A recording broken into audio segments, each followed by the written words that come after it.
شو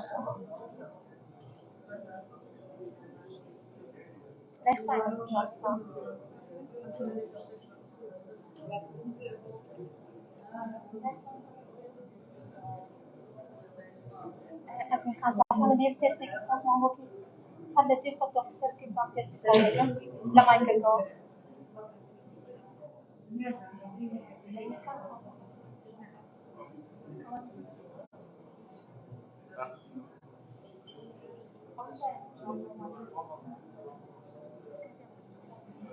منك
بانیتان باش ئازیزان و خۆشەویستان بە خێراتنیکی گەرمتان دەکەین بۆ ئەم پانێڵە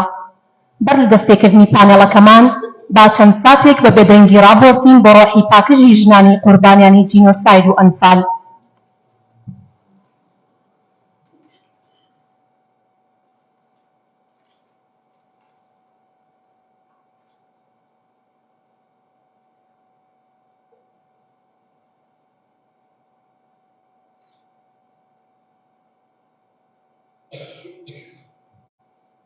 زۆر سپاس.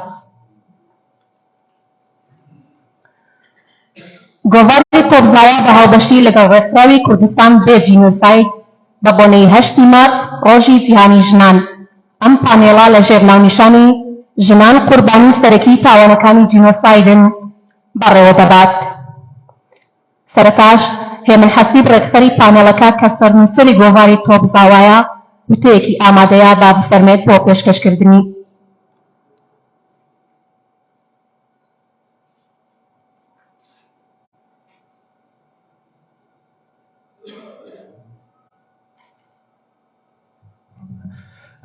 سڵاو بەڕێزان، سپاس بۆ ئامادەبوونتان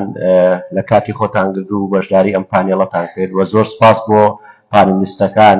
کە لە کاتی خۆیان گرت و بابەتیان ئامادە کرد بۆ ئەم پانێڵەی ئەمڕۆ. دیارە ئێمە وەک گۆڤاری تۆبزاوا بە هاوبەشی لەگەڵ ڕێکخراوی کوردستان بێ جینۆساید پرۆژەیەکی یەک ساڵیمانەیە کە خۆی لە چەند پانێڵ و دیبیت و کۆنفرانسێک ئابینێتەوە بە هاوبەشی سازیەکەین. ئامانجمان لەوە بوو لەم یادەدا کە ئێمە ئێستا سبەینە چینە یادی ڕۆژی گیانی ژنان 8 مارسەوە کە لەم یادەدا ئێمە با بڵێن یادی ژنانی قوربانی جینۆساید بکەین و ڕێز بە قوربانی دانی ئەوان بەرز بنرخێنین چی ئەوانەی لە ناو تاوانەکەی گیانی خۆیان بەخت کردووە چی ئەوانەی دواتر ڕزگاریان بووە کە زۆرترین دەردەسەری و نەهامەتیان کێشاوە کە من بەبەردەوام ئەو ئاماژەم بۆ داوە کە ئەو ژنانی ڕزگاریان بۆ لە تاوانەکانی جینۆساید چه ئەنفال یاخود بارزانەکان یا ئێزیدیەکان یا هەموو تاوانەکانی تریش لە جیهاندا دواتر هەموو نەهامەتەکان بۆ ژنان ماوەتەوە کە ڕۆڵ جگە لەوەی دەبوو ڕۆڵی دایک ببینێ دەبێت ڕۆڵی باوک ببینێ ببێتە سەرچاوەیەک بۆ دابینکردنی ئابووری خێزان لایەنی دەرونی کاریگەری لەسەری هەبووە جگە لە ئەو دۆخە ناهەموارەی کە عادەت و تەقالیدی کۆمەڵگا ڕوبەڕووی کردێتەوە لە کۆمەڵە بابەتی قسە و تەشەرە بۆیە پێویستە ئێمە ئەوە بکەین بە نەریتێک کە لە ڕۆژی 8 مارسدا یادی ژنانی قوربانی جینۆساید بکەینەوە و قوربانی ئەوان بەرز بنرخێنین کە لە پێناوی ئەم نەتەوەیەدا بوونەتە قوربانی من لەوە زیاتری شتێکم نییە سوپاسان دەکەم و سوپاسی هەموو لایەک و بە تایبەتی پانێلیستەکان دەکەم دەستان خۆش بێت زۆر سپاس بۆ بەڕێز هێمن حەسیب ڕێکخەری پانێڵەکە و سەرنووسەری گۆڤاری تۆپزاوا بۆ پێشکەشکردنی تەکەی بەڕێزان ئێستاش دەست ئەکەین بە پێشکەشکردنی پانێڵەکە داوا لە هاوکارم لانە شکورەکەم بێ بۆ پێشکەشکردنەوە داواکردن لە پانێڵستەکان بۆ بەڕێوەچوونێن پانێڵە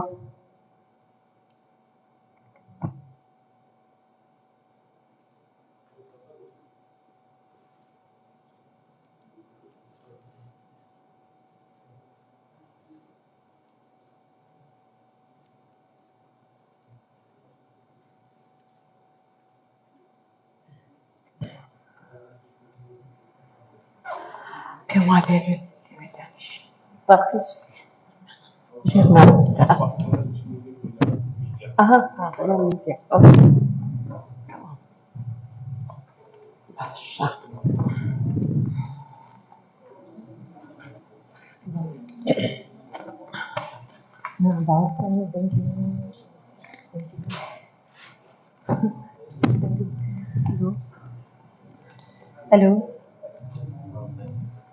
Hello. Jak دوسته؟ شعرك من خمسان بعد خوف.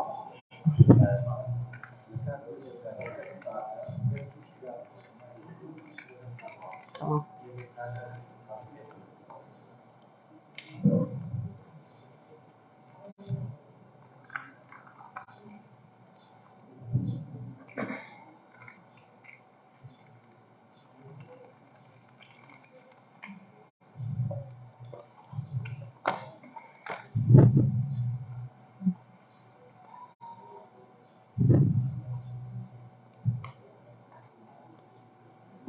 إدارة الثلاثين على بضانتين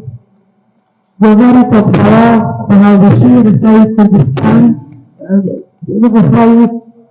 عفوا وزارة الدعوة رسالة كردستان رسالة القانون الخاصة بهرية المنزلين لجنة المسلمين قرباني سعودي كامل المسلمين هرية القانون بطابق لتوظيف وزارة الخير لجنة المسلمين كان يتكلم منطقة فرق لنا خطوة عتلت أمر يسر لكولر نظام بنصرين أنا نحن صلاحين بنصرين كان جريء لسان بنصرين زمان أفضل خطوة دكتورة لبواري جينوسايد ناولي بابتنا ما فكانيشن رابكوت النامية سرين البوطنة خاطو أبن شهاب سرسكاري جنوني نامشاني فاضل سرجري جرونيتاني كمان جينوسايد لسكنان أطفال موجودتان أيها خاطو سيد أحمد سبقاني ناقصاني جوان نامشاني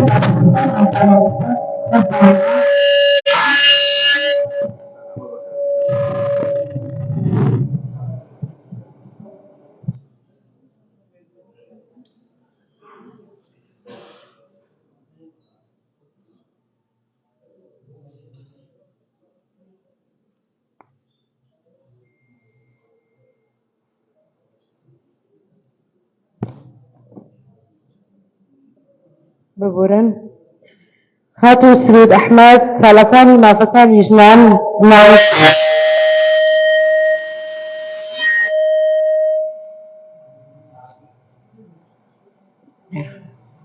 ئەو دوو خراپ.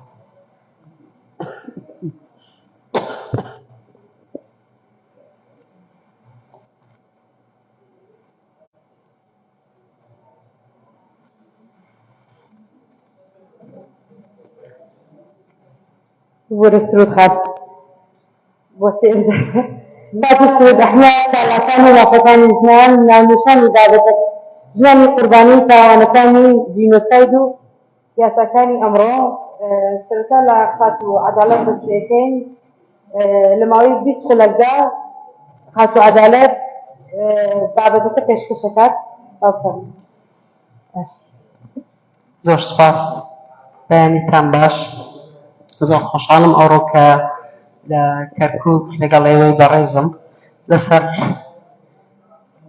ئەوەی کە ئافرەت قۆچی قوربانی هەموو تاوانەکانی شەڕ و جەنۆسایدە لەسەر تاسەری دنیایە.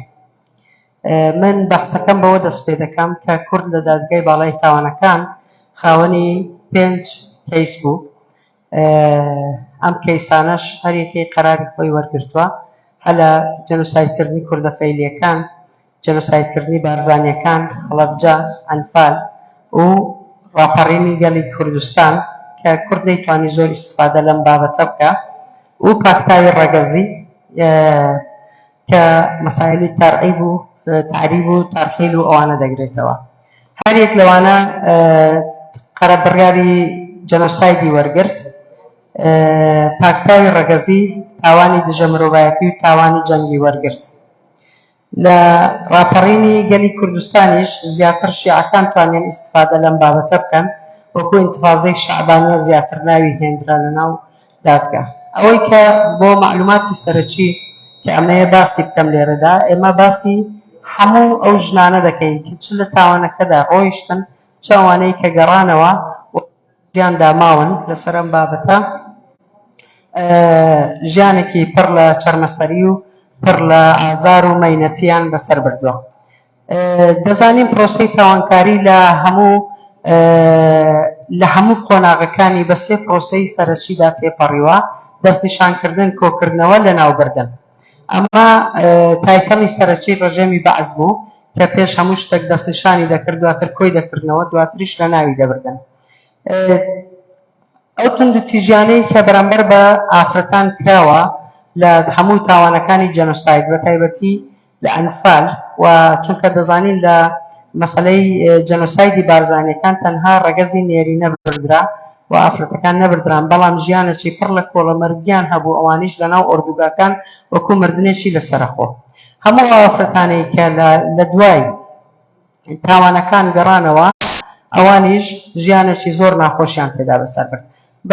ئەمەیە ئەوە بڵێم کە ئافرەت قۆچی قوربانی تاوانەکانە لە هەموو شەڕ و شۆڕشەکان و توندوتیژی، پیادەکردنی سیاسەتی ڕاگواستنی بە زۆر و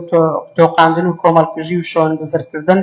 کاراسانی زۆری بۆ دەسەڵاتی بەعس کرد تاکو زیاتر بتوانین ئازاری ژنان بدات، وە کاریگەری نیگاتیڤیشی لەسەر باری کۆمەڵایەتی ئافرەتان بەجێهێشت، چ ئەوانەی بەرکەوتن، چ ئەوانەی لە دوای ئەو بەجێما. هەموو ئەو کەمپانەی کە دروستی کردبوون، وەکو کەمپی سوپای ملی تۆپزاوە، بەندیخانەی دوبس، قەڵای نوگرە سەلمان، قەڵای نێزارکێ لە دهۆک، بەندیخانەی ئافرەتان لە سەلامیە، قوشتەپە بە حرکات جەژنیکان وەکو ئۆردوگاکانی زۆرەمەلی کە تێیدا ئافرەتانیان و ئەوانەی کە بەجێ مابوون تێیدا دەژیان، و ئەو ئۆردوگانەی کە لە ئیران بە زۆرەمەلی خەڵکانی کوردی فەیلی تێدا نیشتەجێکران. ڕژێمی بەعس هیچ ئامرازەکی تێیدا سەڵی نەکردوێتەوە کە چۆن ئازاری گەلی کوردستان بدایەوە، چۆن جەنۆسایدی بکات. بەڵام بەداخەوە ئەو توندوتیژیانەی کە لە کاتی جەنۆسایدیش بەسەر ئافرەتان داهات، ئێمە وەکو کورد، وەکو کۆمەڵگای کوردی کە کۆمەڵگایەکی داخراوین و کۆمەڵگایەکی پیاوسالاری، زۆر تێیدا بوێر نەبووین، وەکو ئەوەی ئێستا لەناو ئێزیدیەکاندا لە پاش ئەو جەنۆسایدەی کە تێیدا ڕوویاندا بتوانین باسی تێدا بکەین. من لە کۆی گشتی هەموو ساڵانە لە ساڵی 98 هەتا کوێستە کە کار لە بواری جەنۆساید دەکەم، 36 ئافرەتم جواندووە لەسەرەوانەی کە لە کاتی پرۆسەی جەنۆساید و ئەنفال دووچاری دەستدرێژی سەکسی بووینە. بەڵام بەداخەوە ئێمە نەمانتوانی وەکو کورد سوود لەم بابەتە وەرگرین لە دادگای باڵای تاوانەکان. تەنها یەک ئافرەتمان هەبوو کە بە ئافرەتی ژمارە 2 ناسێنرا بوو، لەناو سندوقێک دانرا، دەنجی گۆڕدرا، لەوێندەرە باسی ئەوەی کردکە و بە سەرهەتانەی بەسەر خۆی و هەواڵەکانی داهات بوو. کورد نەیتوانی سوود لەم بابەتە وەربگرین، وەکو ئەوەی بۆسنەکان کردیان، وەکو ئەوەی یەزیدیەکان کردیان، وەکو ئەوەی لە شەڕی جیهانی دووەم ئاڵمانەکان و ئەڵمانی نازی بەرامبەر بە خەڵکی جوولەکەی یا بەرامبەر بە هەر خودی لە ئاست دنیا لە شەڕی جیهانی دووەمدا ئەنجامیدا. من لەو ساڵانە ئەو 36 ئافرەتە بە مەرجی ئەوەی کە ناویان نەهێنم هەموو بەسەرهاتەکانم تۆمار کردوونەوە بە منیان وتوە هەتا لە ژیاندا ماوەن نابی ئەم چیرۆکانەوە بکە، لەبەرەوەی ئەو دڵڕەقیەی کە کۆمەڵگای کوردی بەرامبەر بەوانی هەیە پرسیان لەوە هەبوو کە جارێکی تر دووچاری دەردەسەری ببنەوە. ئەمە تەنها نمونەی بەس ئەو ئافرەتان بۆ دەینەوە کە لە کتابی جەنۆساید لە کوردستانی عێراق کاتێکی کە هیومان ڕایتس وۆچ هاتە کوردستان و مقابلەی کرد، یەکێک لە ئافرەتەکان ئەوەی کە گوتووی ڕۆژ هەبوو 12 پیاو هاتوونەتە لام. یعنی ئەمە لە زۆر جەریئانە بوو ئەم قسەی کە ئەم کردوێتی، بەڵام لە دوایوی لەبەرەوەی زۆربەی ئافرەتەکان تووشی کێشە و مشکلە دەبوونەوە و لە کۆمەڵگای پیاو سالاری دووبارە بە چاوەکی سووک سەیریان دەکرایەوە کە لە بن دەستی دوژمنێک دووچاری توندی تویژی سەکسی هاتوونە، بڕیاریاندا بوو یەک کەس قسە لەسەر ئەم بابەتە نەکا. ئەوەی کە لە بێدەنجیدا تێئەپەڕی کێشە و پیرۆگەشتەی دەرونی زۆری بۆ ئەو ئافرەتانە دروست کردیان. دەزانین لە گۆڕە بە کۆمەڵەکان زۆربەی هەر زۆری ئەوانەی لە گۆڕی بە کۆمەڵدا دۆزراینەوە هەتاکو ئێستاش ئافرەت و منداڵ بووینە. ئەمن تەنها یەک نمونەی ئەو ئافرەتەی ناوچەی حەزەری مووسڵ پێشانە دەم لێرە کە ئافرەتێک بوو منداڵێکی لە باوەش بوو تۆپێکی یاری پێبوو، منداڵێکی لە ناو زگدا بوو بە تەمەنی 8 مانگی بوو. ئەو وێنەیە کە لێرە ئێستا ئەو لە ژێر قاچەکانی ئەو هێسک و پرۆستەی منداڵ 8 مانگیەکەی ناوزکێتی کە ئەمانە سەدام حوسێن کاتی خۆی دەیگەوە من پێشمەرگەم کوشتەوە و پێشمەرگەم پەلامارداوە لەسەر ئەم بابەتە. ئێمە ئەمانەیە بڵین بارودۆخی ژنان لە کاتی جەنۆساید چۆن بووە. خۆی دەست بە سەرکردن و ئەشکەنجەدانیان، بڕینەوەی سنگ و قژ و بە قژ هەڵواسینیان، دەستدرێژی سکسی و سوکایەتی بە کەرامەتیان، معاملە و سۆدا کڕین و فرۆشتن بە ژنان، هەروەکو ئەوەی چۆن لە یەزیدیەکان کرا لە سەردەمی تریش کرا. ئەم بەڵگەنامانەی کە دەرچووە ڕاست بن یا ڕاست لەبن دەنگێکی مەترسیدارە لەسەرەوەی کە لە هەموو سەردەمەکان کورد ڕۆبەڕووی ئەو توندوتوژیانە بوویتەوە. ڕەفاندن و ژن و کچەی خوشتی گیراوەکان بۆ ئەوەی ئێعتراف بە هاوسەرەکانیان، براکانیان یا کوڕەکانیان بکەن. لە سێدارەدانی ئافرەت بە بیانووی ئەخلاقی بۆ ڕاکێشانی سۆزی کۆمەلگا تۆمەتیان بۆ دەبەستن کە ئەمانە بەهۆی مەسایلی ئەخلاقی ئێمە لە سێدارەیان دەدەین لە کاتێک داوە نەبوو. ئەو کاتەش بۆ ئەوەی سەرنجی جیهانی ئیسلام بەڕۆی خۆیاندا ڕابکێشن. پەندانی سەری ئافرەتان و هەڵواسینی بۆ ماوەی هەفتەیەک لەبەر دەرگای ماڵەکانیان. نمونەمان هەیە لە ساڵی 2001 عودەی ئەم کارەی کردبوو لە جنوبی عێراق بۆ ئەوەی هەموو ئەو عەرەبە شیعانە تەنبێ بکات و بە ڕێگای سەربڕینی ئافرەتەکانیان کە بە دەرگای ماڵەکانیان هەڵدەواسی، زەندە بە چاڵکردن و کوشتنیان. بینە دوای قۆناغی دوای جەنۆساید هەموو ئەو شتانەی کە بەسەر ئافرەت داهات لە کاتی جەنۆسایدکردنیدا چی لێ بەرهەم هات. قۆناغی دوای جەنۆساید قۆناغێکی زۆر سەخت بوو. کورد هەتاکو ئێستاش لە قۆناغی دوای جەنۆساید و پێش جەنۆسایدیش بەسەرەبا، لەبەرەوەی کورد هیچ کاتێک ناوڵێت جەنۆساید ڕابردوون بوو. جەنۆساید لە پێشمانە هەروەکو ئەوەی لە یەزیدیەکانیش دا ڕوویدا. جەنۆساید بۆ هۆکاری تێکدان و هەڵوەشانەوەی کۆلگەی خێزانی کورد وەکو خێزان، دروستکردنی گرەی دەرونی بە جیاکردنەوەی ژن و پیاوان لە کاتی جەنۆسایدەکە. زۆر چیرۆکمان هەیە لە تۆپزاوە، لە دووبز، لە زۆر جێگای کە گەنجەکان لێیان جیا دەکرانەوە، ئافرەتی گەنج دەبردرایە، پیاوەکان لە هەوسەرەکانیان مەسەڵەن جیا دەکرانەوە. ئەمانە سوکایەتکردن بە ڕۆشت و کرامەتیان، شکاندنی کەسایەتی و پێشەلکاری مافی مرۆڤ، تاوانکاری زەق و ئاشکرا لە بەردەم کۆمەڵگای نێودەوڵەتی. کۆمەڵگای نێودەوڵەتی ئاگای لە هەموو ئەو شتانە بوو و بێدەنگی لێدەنوان. ئەمە تەنها باسی نموزەجێکی راپۆرتێکی بەرەی کوردستانی دەکەم کە هەموو حزبەکانی تێدا بوو لە 6 حزب پێکات بوو. لە 24/2/89 لیستێک یادداشتێک لە لیستی قوربانیان ئەداتە لێژنەی مافی مرۆڤی نەتەوە یەکگرتووەکان. ئەڵێ تەنها لە هەردوو مانجی ئادار و نیسانی 88 یعنی لە کاتی ئەنفالە گەورەکە ئەنفالی سێیەم ئی گەرمیان، یعنی ئەوە زۆر بەزەقی ئەم راپۆرتەیان بەرز کردوتەوە. دیسان کۆمەڵگای نێودەوڵەتی لێی بێدەنگ بوو. ئەڵێ 728 گوند و شارۆچکە وێران کراون، 40,000 خێزان ڕاگوێزراون، 16,000یان لە زیندانەکانی ڕژێمدان. ئەڵێ 7,407 ئافرەتی ناوچەکانی زەنگەنە، جەباری، سەنگاو لە گورتوخانەی دوبز بەند کراون. 5,600 ئافرەت لە ناوچە جیاجیەکان لە ناحیەی یایچی بەند کراون. 4,506 منداڵ لەگەڵ ئافرەتەکان داگیراون کە بەدەیانیان لێ مردوون. منداڵی تەمەن 6 مانگ بە تا 1 ساڵی هەر یەک بە 50 دینار فرۆشراون. 7,640 پیاو شنبەزەر کراون. سوکایەتی بە ڕەوشت و کەرامەتی ئافرەتەکان کراوە کە دوور لە دابوونەریتی مرۆڤایەتیە. هەر وەک ئیشارەم پێکرد هەموو ئەو بەڵگەنامانەی کە لێرەدا خستیتمانە ڕوو باسی لەو هەموو ئەو تاوانان دەکەین کە ڕژێمی بەعەس بەرامبەر بە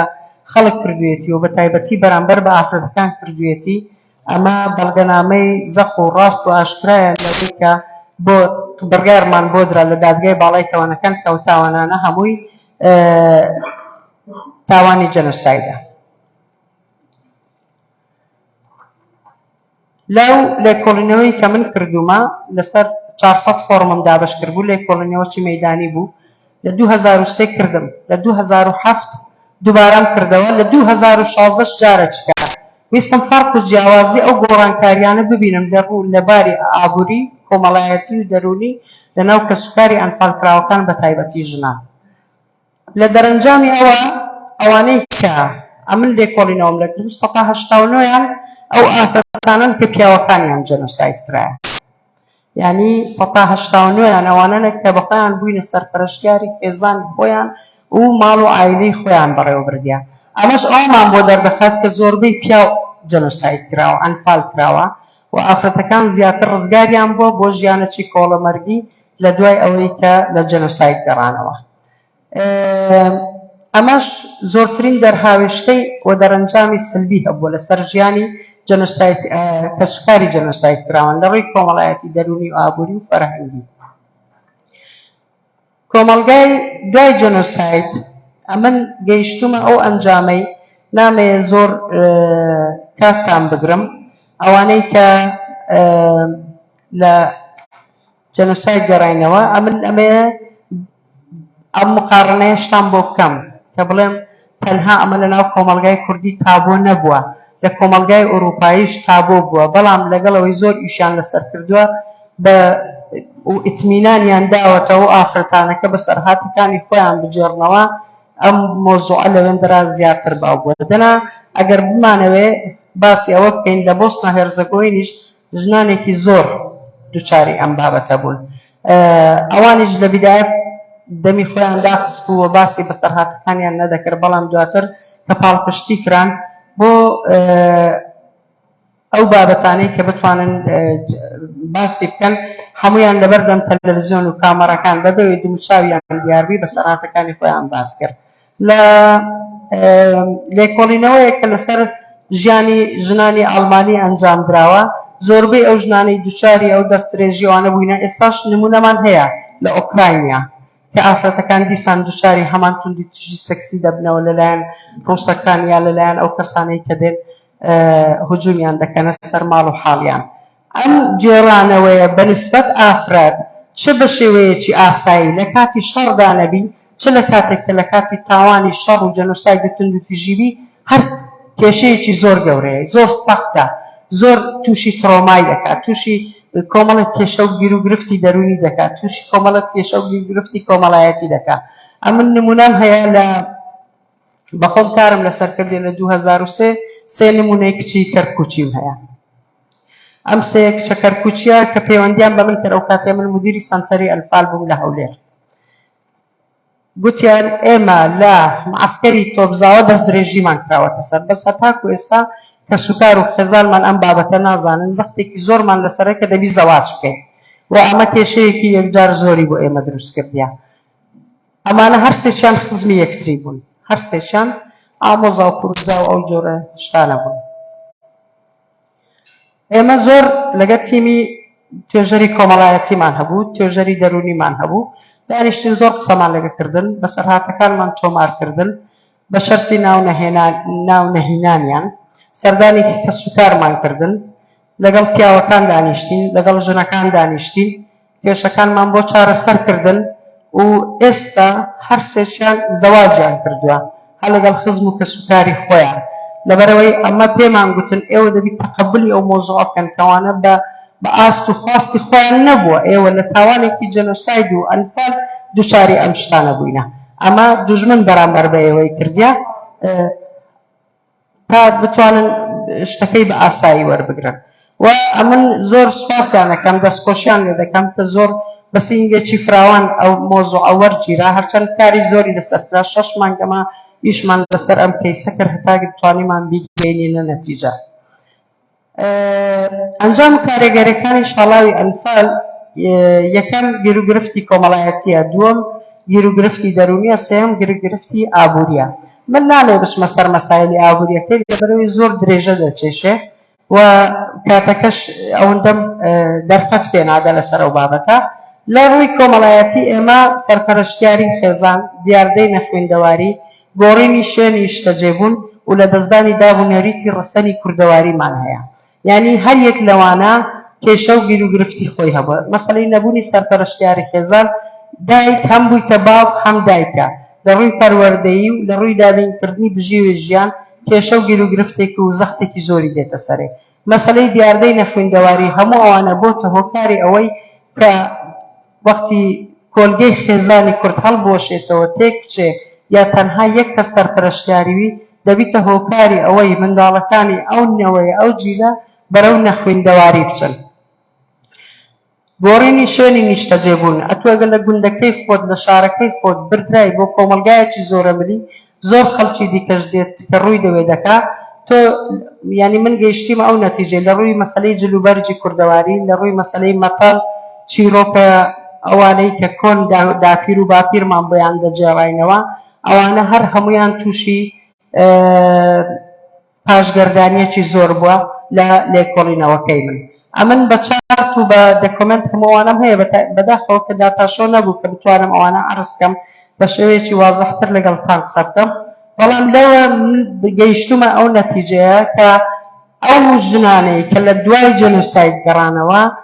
نەچوونێتەوە ناو ژیانی هاوسەرگیری، پیاوەکان ژنیان هێناوەتەوە بە ژنەکان شویان نەکردوێتەوە. ئەمەش بۆیە دیسان کۆمەلگای پیاو سالار تەعقیداتی کە هەبووە یان ئەو باوەڕ و وەفای ئەو شەخصەکە هەی بووە هەر چاو لە ڕێگایەکە هاوسەرەکەی بگەڕێتەوە. لەوە من گەیشتومە ئەو نەتیجەی 96 ژنان نەچوویتە ناو ژیانی هاوسەرگیری، نەچووینەتەوە جارێکی تر ژیانێکی نوێ بۆ خۆیان دەستەبەر بکەنەوە. لە پێش ساڵاوەکان دەسەڵاتی پیاو 90.12 بووە،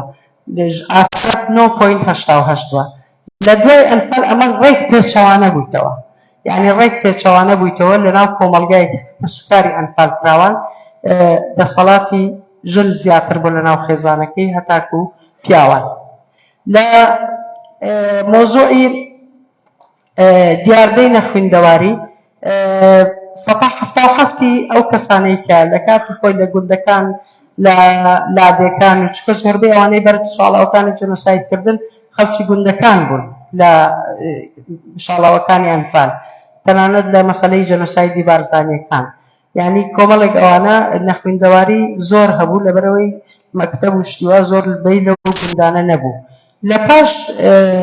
جەنۆسایدیش، لە پاش کۆناغی دوای جەنۆساید دایکەکان زیاتر هەوڵیاندایە منداڵەکانیان ئەم گەیشتومەتە ئەو ڕایەی کە منداڵەکانیان خوێندەوار بن، جیلێکی خوێندەوار بگەێنن، سەرەڕای هەموو ئەو کێشە و زەحمەتیانەی کە هەیەیان بووە بۆ پێداکردنی بژی و ژیان، دەستەبەرکردنی کەرەستەی خوێندن یان ناردنیان بۆ مەکتەب، مەسەلەی هاتوو چۆکردن و هەموو ئەو بابەتانە. سەپا 62 بۆ مەسەلەی دابوونەریەت گۆڕانکاری بەسەر خەڵک هاتووە لە دوای مەسایلی جەنۆساید لە ڕووی هەموو ئەو شێوازی ئەو مەسایلی جێژن بەڕێوەبردن و چۆنیەتی خوازبینیکردن و مەسایلی هەڵپەڕکێ و گۆرانی و مەتەڵ و کۆمەڵێک ئەو شتانە ئەوانەی کە نەگۆڕینە ڕێژیان 137 دیاردەی نەخۆشیە دەرونیەکان بە خۆمان نەزانین نەخۆشی دەرونی لە ئەنجامی زەبرێکی کە بەرت دەکەوێ ڕوودەدات لە هەر کەسێک ممچینە لە کاتی ئاسایش لە کاتی شەڕش نەبی تۆ ئەم زەبرە بۆت ڕوو بدات ممچینە لە دامێک تووشت ببێت یعنی کۆمەڵێکی لەکەوتنە خوارەوەیەک یان لە دەستدرێژیکردنێکی لە ناکاو بەڵام ئەوەی کە لە شاڵاوەکانی ئەنفال بووە طبعا بەراوردێکی زۆر گەورەترە کە دەمانەوێت بیکەین یعنی دەتوانم بڵێم کە سوکاری قوربانیان بە تایبەتی ژنان تووشی کۆمەڵێک کێشە و گریگرفتی دەرونی بووینە ڕێژەی توش بووان 176 ئەوانەی توش نەبووینە 124 و پێتان دەڵێم تووشی چ بووینە دلەڕاوکێ بە ڕێژەی 126 ترس و تۆقاندن لە 126.98 خەمۆکی 24.39 لە بیرکردن 115.17 پەرکەمی 7.44 ئەمە هەموو ئەو گرنگترین نەخۆشی و کێشە و گیر و گرفتی دەرونی کە تووشی کە سوکاری قوربانیان بە تایبەتی ئافراتان بووە سایکۆسۆماتی ئەوانەی کە لە علمی نەفس شارەزانە دەزانن ئەوە پێڵێن نەخۆشی جەستەی دەرونی یعنی ئەتوو لە ناکاوە هەستەکە هەموو قال بجانەکە سرت دێشی لە کاتێکدا هیچ نەخۆشیەکی شت نییە زیاد لە زۆر بیرکردنەوە لە کۆمەڵێک ئەو شتانە ئەوە بزانم خاتوو ئەبین لەسەر ئەم بابەتە زیاتر دەتوانێت شارەزایی بدات بەم بابەتانە ئەمان لە دەرەنجامی ئەمەیە کۆی بکەمەوە دەرەنجامی هەموو ئەو شتانەی کە لێرەدا باسم کرد دەتوانین بڵێن شاڵاوەکانی جەنۆساید لە کوردستان بە هەموو کەیسەکانیەوە گەورەترین و دڕندارترین تاوانەکان بۆ کە بەرامبەر بە گەلی کوردستان ئەنجام دراوە و کە تێیدا ئافرەت کۆچی قوربانیە ئافرەت و منداڵ وێرەی زەرەر و زیانی گیانی پرۆسەی جەنۆساید کاریگەری گەورەی کردیتە سەر ژێرخانی ئابووری کوردستان دووچاری ئەفلیجی و شلەژانی کردیە بابەتێکی زۆر دوور و درێژە کە کاتی خۆی کۆمەلگای کۆمەلگایەکی ئاژەڵداری بووە کشت و کاڵی بووە دواتر هەموو ئەوانە لەگەڵ وشکردنی ڕەز و باخەکان پڕکردنەوەی چاڵەکانی ئاو وشکردنی ڕووبارەکان هەموو ئەوانە لێدانی کیمیایی زەرەر زیانێکی زۆری بە ئەو بابەتانە هێشتووە کە نەمێت زۆر بچمە سەر ئەم بابەتە تەواو یعنی ئەوە کۆتاییە تەجمیعی دەکەم تێکدانی شڵەژانی شیرازەی خێزان هەروەکو پێ باسی پەیوەندی کۆمەڵایەتیەکان و سیستەمی گۆڕینی سیستەمی پەروەردەییمان کرد دیاردەی نەخوێندەواری دیاردەی نەخۆشیە دیارەوەکان چارەنووسی هەزاران مرۆڤ بەنا دیاری ماوەتەوە لەژێر لمی بیابان و گەورەترین کێشەی ئێمە لە داهاتوو بۆنەوەی داهاتوو ئەوەیە دەڵێن 182,000 قوربانی 8,000 بارزانی 5,000 هەڵەبجا 9,000 فەیلی هەتاکو ئێستا ئەمە نێزیکەی 3,000 تەرممان زیاتر نەگەوەستوتەوە بۆ کوردستان جیلی داهاتوومان پێمان دەڵێ ئەدی ئەو ئەرقامانە ئەو گۆڕانەی کە لە بیابانەکانی عەرعەر و سەماوە و حەزەر و بەپێ ئەو لێکۆڵینەوەی کە هەمە لێکۆڵینەوەیەک لەسەر گۆڕە بە کۆمەڵەکان لە 14 پارێزگای عێراق گۆڕی بە کۆمەڵی کوردان هەیە 180 گۆڕە بە کۆمەڵەکان کوردانن کە پێچیان هینایە یعنی شارێکی تەواو وڵاتێکی تەواو لە ژێر عەرزمان هەیە بەڵام هەتاکو ئێستا نەمانتوانیوە بەڕاستی ئەو بکەین ئەمن پێم وایە دەبی بە شێوەیەکی زانستی قەرەبووی کە سوکاری قوربانیان بکرێتەوە لە ڕووی معنەوی و مادی کە بەداخەوە لە ڕووی معنەوی تەنها مەرسومەکی کۆماری پێویستە و ڕئیس جمهور هەر ڕئیس جمهورێک کە دێتە سەر حکم یعنی پێویستە داوای لێبوردن بکە وەکو ئەو دادپەروەری کۆمەڵایەتیەکەی کە لە ئەڵمانیا هەیە لەگەڵ هاتنی هەر سەرکاری هەر سەرۆک وەزیرانێک یا هەر مستەشارێک کە مستەشاری گەورە مستەشاریان هەیە ئەوان داوای لێبوردن لە جوولەکەکان دەکرێت تعویزیان دەکرێتەوە هەتا 2030 بەرنامەی تعویزات و قەرەبووکردنەوەی ئەوان بەردەوامە ئێمە هەتاکو ئێستا دەستی پێ نەکردیە دامەزراندنی دەستگایەکی ئەرشیفی نەتەوەی بۆ کوکردنەوەی هەموو ئەو بەڵگەنامانەی تاوان زۆر گرنگە بۆ حکوومەتی عێراق وەک میراتگری دەوڵەتی عێراق چکە دەوڵەتی عێراق نەڕووقا ڕژێمەکەی گۆڕا میراتگری زەرەر و زیانەکانە ئیتر سوپاستانەکەم دەستان خۆشبی مەمنون دەستخۆش عەدالەت ئێستاش ئەوەیتووە دڵپاسایی لە بواری جینۆساید پێشکەشکردنی بەڵێ کاتتان باش من بەڕاستی پێم خۆش بوو ئەو بابەتی کە پێشکەشی یەکەم بە داتاشۆ بێ هەم بۆ ئەوەی ئێوە ئیزعاج نەبوون ئەوە نەسێری دەموچاوی ئێمە بکەنەوە هەم لە داتاشۆیە توانین کۆمەڵی داتا زیاتر نمایش بکەین وەکەوەی کە باوتن بڵێن منیش تەکی دەکەمەوە کە یەکێک لەو کێشە گەورانەی کە ئەمڕۆ ڕوبەڕووی کۆمەڵگەی نێودەوڵەتی بۆتەوە پرسی ژن و ماف و ئازادەکانی ژنە بەتایبەتی لەو کۆمەڵگایانەی کەوا دابوو نەرێتێکی داخرا و زاڵە بەسەر ئەو کۆمەلگایە یاخود کۆمەلگایەکی پیاوسالاریە کاتێک کە ئێمە ئەڵێن پرسی ژن مەبەستمان ژن و تەندروستی ژن و کۆمەڵایەتی و ژن و توندوتیژی و هەروەها ژن و کارکردنی لە بواری سیاسیە لە ناوەندەکانی بڕیارە ئەم هەموو کێشانەی کە ئێمە ئاماژەمان پێکا لە وڵاتانە بە فۆرمی جاجا ڕەنگەداتەوە هەریەکەو بە جۆرێک بەڵام ئێمە ئەبێ شتێک لە یادمانە بێ کە ژن یەکێکە لەو کاراکتەرە کارایانی کە لە کۆمەلگا ڕۆڵی گەورە ئەبینێ ئەگەر ژن وەکو ڕەگەزەکەی نیوەی کۆمەڵ بێ هاوبەشێکی سەرەکی پیاو بێ لە کۆمەڵە بەدڵنیایەوە لە بنیادنانی ئەو کۆمەلگایە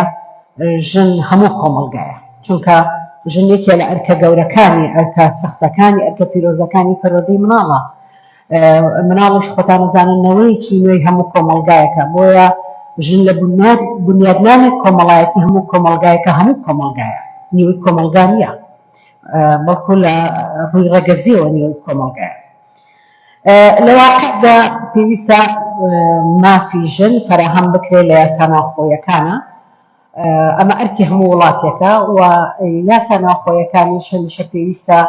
هاوشێوایان هاوجود بێ لەگەڵ یاسا نێودەوڵەتیەکانە بەپێی دۆکۆمنتەکانی نەتەوەیەکگرتوەکان ئەبێ وا بیر لە ژن بکرێتەوە نەک وەک ڕەگەزی مێ بەڵکو وەکو ئینسان مافەکانی فراهەم بکرێت هەروەکو وتمان لەبەرەوەی ژن هەروەکو خاتوو عەدالەت باسی کرد لە هەموو کۆمەلگاکانە پشتی شێری بەرەکەوێت لە هەموو نەهامەتیەکانی نا ئەو کۆمەلگایانەیە بەتایبەتی لە کاتی شەڕ و ململانەیە ژن لەبەرەوەی ناسنامەی نەتەوایەتی وڵاتەکەی هەڵەگرێ و بەرپرسی خستنەوەی نوێیە بۆیە هەمیشە لە شەڕ و ململانەیە چەکدارەکانە و لە ناکۆکیەکانە ژن هەمیشە قوربانی یەکەم ئەبێ لەو ڕۆوە هەر لەم ڕێککەڕوانەوە تەمان نەتەوەیەکگرتوەکان وەکو دەستگایەکی گشتگیری نێودەوڵەتی کە هەستی بە بەرپرسیارەتی کردو بە بەرامبەر بە پرسی ژن یەکێ لەو دەستگا گرنگانەی کە دایناوە دەستگای ژنانە کە لە 2011 ئەم دەستگایە دروست بوو ئەم دەستگایە بۆ چاودێریکردن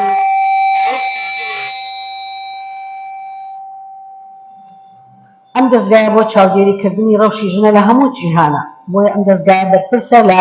ئامادەکردنی ڕاپۆرت لەسەر ڕەوشی ژن لە هەموو کۆمەلگاکانە و هەر 5 ساڵ جارێک راپۆرتی ئەم دەستگا گرنگەی نەتەوەیەکگرتوەکان لەسەر ژن ئەخرێتە بەرباس و لێکۆڵینەوە کۆمەڵی ڕێکەوتنامە و ڕاگەیاندراوی نێودەوڵەتی هەن کە زۆر گرنگە ئێمەی کورد ئاشنا بین بەو ڕێکەوتنامە و ڕاگەیاندانە لەبەرەوەی ئەگەر ئێمە ئاشنا نەبین پێیان بێگومان ناتوانین بەرگری لەو مافانی خۆمان بکەین کە لە یاسانە دەوڵەتەکانە هاتووە. یەکەمین ڕێکەوتنامە کە لە دوای دروستبوونی نەتەوەگرتوەکان هاتە ئاراوە ڕێکەوتنامەی قەدەغەکردنی تاوانی جینۆساید و سزاکانێتی کە لە 1948 ئەم ڕێکەوتنامەیە دەرچوو. ڕاست ئەم ڕێکەوتنامەیە دەقەکانی تایبەت نییە بژن، بەڵام ئەگەر ئێمە زیاتر لێ وردبینەوە کوێن ئەوانەی کە قوربانی جینۆساید ئەو هاوڕێمان پێشتر ئاماژەی پێکرد بێگومان ژن و ئەنجام مناڵ. هەمیشە کە باسی ژن ئەکەین پاشکۆی ژنیش مناڵە، چونکە وتمان دایک کە ئەرکە پیرۆزەکەی پەروەردەکردنی مناڵە هەمیشە بەیەکەوە قوربانی ئەو تاوانانە. لە تاوانی جینۆسایدا کە بەداخەوە یەکەم پلانی داڕێژراوە بۆ ئەنجامدانی ئەم تاوانە لەلایەن ئەو لایەنەی کە تاوانەکە ئەنجامەدا، پلاندانانە بۆ دەستبردن بۆ سمبولە پیرۆزەکانی ئەو کۆمەڵگایە کە ژنە. بۆیە سەرەتا دەسەکەن بە ڕۆشاندنی کەرامەتی ئەو کۆمەڵگایە لە ڕێگەی ژنەوە، دەستبردن و دەستدرێژی سێکسی بۆ ژنانی ئەو کۆمەڵگایە. ئەگەر تۆ بەوەی مێژووی هەموو جینۆسایدەکان بکەی لەسەر ئاستی دنیاە، هیچیان بەدەرنین لە تاوانی دەستدرێژی سێکسی بەرامبەر بە ژنانی ئەو کۆمەڵگایە. لەبەرەوەی ژنان لەناو ئەو شەڕ و ململانەیە کەسانێکی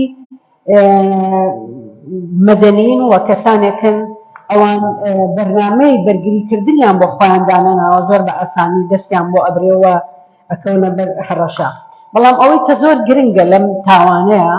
لەم ڕێکەوتنامەیە دەستنیشانکردنی سزای تاوانبارانی، بە تایبەتی ئێمە ئەگەر بێت و دیراسەی ورد بکەین لەسەر کەیسەکانی ڕواندا، کەیسەکانی ڕۆسلافیا و هەموو ئەو تاوانانەی کە لە باشووری ئەفریقا لە وڵاتانە ڕوویدا، باشووری سوودان ئەبینین کەیسی دەستدرێژی سێکسی بەرامبەر بە ژنان کەیسێکی زۆر زۆر بارز بووە و تاوانباران کە سزای خۆیان وەرگرتووە. دوای ئەوە جارنامەی گەردوونی مافەکانی مرۆڤ کە ئەمیش ڕۆژێک هەر لە دوای ڕێکەوتنامەی جینۆساید ئەم جارنامەیە بڵاو بووە کە خۆی لە 30 مادەی ئەساسیە ئەبینێتەوە. ئەمە بووە بە کۆڵەکەی بنەڕەتی بۆ داکۆکیکردن لە مافەکانی مرۆڤ. ئەگەر ئێمە سەیری ئەم جارنامەیە بکەین، ئەمە وەکو عرفێکی نێودەوڵەتی لێ هاتووە، پێشێلکاری بەرامبەر هەر بەندێک لەم بەندانەی جارنامەی گەردوونی ئەبێ بە سەرزەنشتێک لەسەر ئاستی نێودەوڵەتی بۆ ئەو وڵاتە و زۆر جاریش تووشی سزای نێودەوڵەتی بۆتەوە. بێگومان لە مادەی یەکی ئەم جارنامەیە ئەڵێ هەموو مرۆڤەکان بە ئازادی لەدایک کەبن و لە ماف و کەرامەتدا یەکسان. لێرە کە ئەڵێ هەموو مرۆڤەکان، ژنیش وەکو مرۆڤێک لەسەر گۆی ئەم زەمینە مامەڵەی لەگەڵ کراوە، لەم دەقا ئاماژەی پێکراوە. کەواتانە لە هەموو پیاوەکان یەکسانە لە کەرامەت و مافە، ئەڵێ هەموو مرۆڤەکان. بۆیە پێویستە ئێمە لەو ڕوانگەیەوە لە ڕوانگەی مرۆڤبوونەوە سەیری ژن بکەین و مافەکانیان بپارێزین. پاشان لە مادەی دووە بەڕاشکاوی ئەڵێ هەموو مرۆڤێک بۆی هەیە چێژ لەو هەموو ماف و ئازادیانە وەربگرێت کە لەم جارنامەیەدا هاتووە، بێ جیاوازی لەسەر بنەمای ڕەنگ، زمان، ڕەگەز، ئاینیان، بیر و باوەڕی سیاسییان، نەژادییان، نەتەوەیی. ئیتر لێرەدا هیچ بوارێک نەماوەتەوە بۆ ئەوەی تۆ جاکاری بکەی لە نێوان ڕەگەزینێر و لە نێوان ڕەگەزیمەیە، چونکە جارنامەی گەردوونی مافەکانی مرۆڤ بە مطلقی باسی مافەکانی مرۆڤەکە و تیاشانە جەخت لەوە ئەکاتەوە کە بێ جیاوازی لە نێوان مرۆڤەکانە نەبێ لەسەر بنەمای ڕەگەز، تۆ ڕەگەزینێری و ئەم ڕەگەزیمەیە. یەکێکتر لە ڕێکەوتنامەکان ڕێکەوتنامەی مافە سیاسەکان ژنە لە ساڵی 1952 کە لەلایەن نەتەوەگرتوەکانەوە جارێکی تر ئەم ڕێکەوتنامەیە جەخت لە یەکسانی هەردوو ڕەگەز ئەکاتەوە. لە مادەی یەکە ئەڵێ مافی دەنگدان لە هەموو هەڵبژاردنەکانان بە یەکسانی ئەبێ فەراهەم بکرێ بۆ ژن و پیاو بەیەکەوە. و پاشان لە مادەی دووە مافی خۆکاندیدکردن ئەدا بە ژن. خۆتان ئەزانم پرۆسەی دەنگدان لە ئەگەر بێت و ئێمە دیراسەی مێژووی هەڵبژاردن بکەین لە ڕابردووە دەنگدان بۆ هەموو کەسێک نەبووە، خۆکاندیدکردنیش بۆ هەموو کەسێک نەبووە. فترێک لە فترەکان تەنها خەڵکی دەوڵەمەند بۆی هەبووە خۆی کاندید بکاتەوە دەنگیش بە، و فترێک لە فترەکان تەنها پیاوانی سیاسی بۆیان هەبووە بەڵام لەم ڕێکەوتنامەیە وڵاتانی پابند کردو کە پێویستە ژن هەم مافی دەنگدانی هەبێ و هەم مافی خۆکاندیدکردنی هەبێ بۆ هەموو پۆستەکان کە دێتە کارەوە لە عێراقا طبعاً ئەگەر ئێمە تێبینی ئەم ڕێکەوتنامەی بکەیت بە خۆشحاڵیەوە هەم لە عێراق و هەم لە هەرێمی کوردستانە کار بەم ڕێکەوتنامە کراوە لە عێراقا بۆ هەموو هەڵبژاردنێک ئەڵێ پێویستە لیستەکە لە 125 ژن بێ بۆ پەرلەمانی عێراق و هەروەها بۆ هەموو هەڵبژاردنی ئەنجومەنە هەڵبژێردراوەکانی تر لە هەرێمی کوردستانە ڕێژەیەکی تر هەیە کە ئەڵێ پێویستە لیستی هەڵبژاردننی حیزبەکان لە 130 کەمتر نەبێ ڕێژەیشت کەواتە ئەمە دوو دەستکەوتی زۆر گرنگن پشت بەست بەم ڕێکەوتنامەیە هەم لە عێراق و هەم لە حکوومەتی هەرێمی کوردستانە ژن وەریگرتووە ئەگەر ئێوە تێبینی بکەن کاتێک کە کۆمیسیۆنی هەڵبژاردن لیستی دەنگدانەکان ئامادە ئەکا هەر حیزبێکی سیاسی ئەگەر ئەو حیزبەی ئیمانی بە بەشداری ژنیش نەبێ ئیجباری ئەکا کە ژن بخاتە لیستەکەیەوە ئەگەر ئەو لیستە لە 130 ژنی تیانە بێ لیستەکەی ڕەتەکرێتەوە ناتوانێت بچێتە کێبڕکەی هەڵبژاردنەوە بۆی ئەمە بە ئیجباری لە قانونی انتخاباتی هەرێم و لە قانون انتخاباتی عێراق ڕەنگی داوەتەوە ئێوە ئەبینن هەموو لیستەکان ئێستا ژنی تایە ولا هەندێک لەو لیستانەش بە خۆشحاڵیەوە ژن پێویستی بە کۆتانیە بەدەنگی خۆی دەرەچێت ئەمە یەکێکە لەو گرنگی ئەم ڕێکەوتنامەی مافە سیاسەکانی ژن کە لە ساڵی 1952 دەرچووە ڕێکەوتنامەی تایبەت بە ناسنامەی ژنی بەمێرد ئەو ژنەی کە شوو ئەکات بە کەسێک ئەم ڕێکەوتنامەیە لە 1950 تا لەلایەن نەتەوەیەکگرتووەکانەوە دەرچووە بێگومان پێش دەرچوونی ئەم ڕێکەوتنامەیە ئەگەر ژنێک هاوسەرگیری لەگەڵ پیاوێکە بکردایە هەڵگری ڕێگەزنامەکەی خۆی نەبووایە وڵاتەکەی ڕێگەزنامی لە ژنەکە وەرەگرتەوە لەبەر ئەوەی ئەبێ ئەو ژنە پەیوەندی هاوسەرگیری لەسەر بنەمای خوێن بێ نابێ تێکەڵ بە کۆمەڵگایەکی کە بێ بەڵام ئەم ڕێکەوتنامەیە ئەوەی ئیلغا کردەوە کە پێویستە ژن ئازاد بێ کە پرۆسی هاوسەرگیری لەگەڵ هەر کەسێک بکا پێویستە ناسنامەکەی خۆی ڕێگەزنامەکەی خۆی بپارێزێەوە لە دەستی نەدا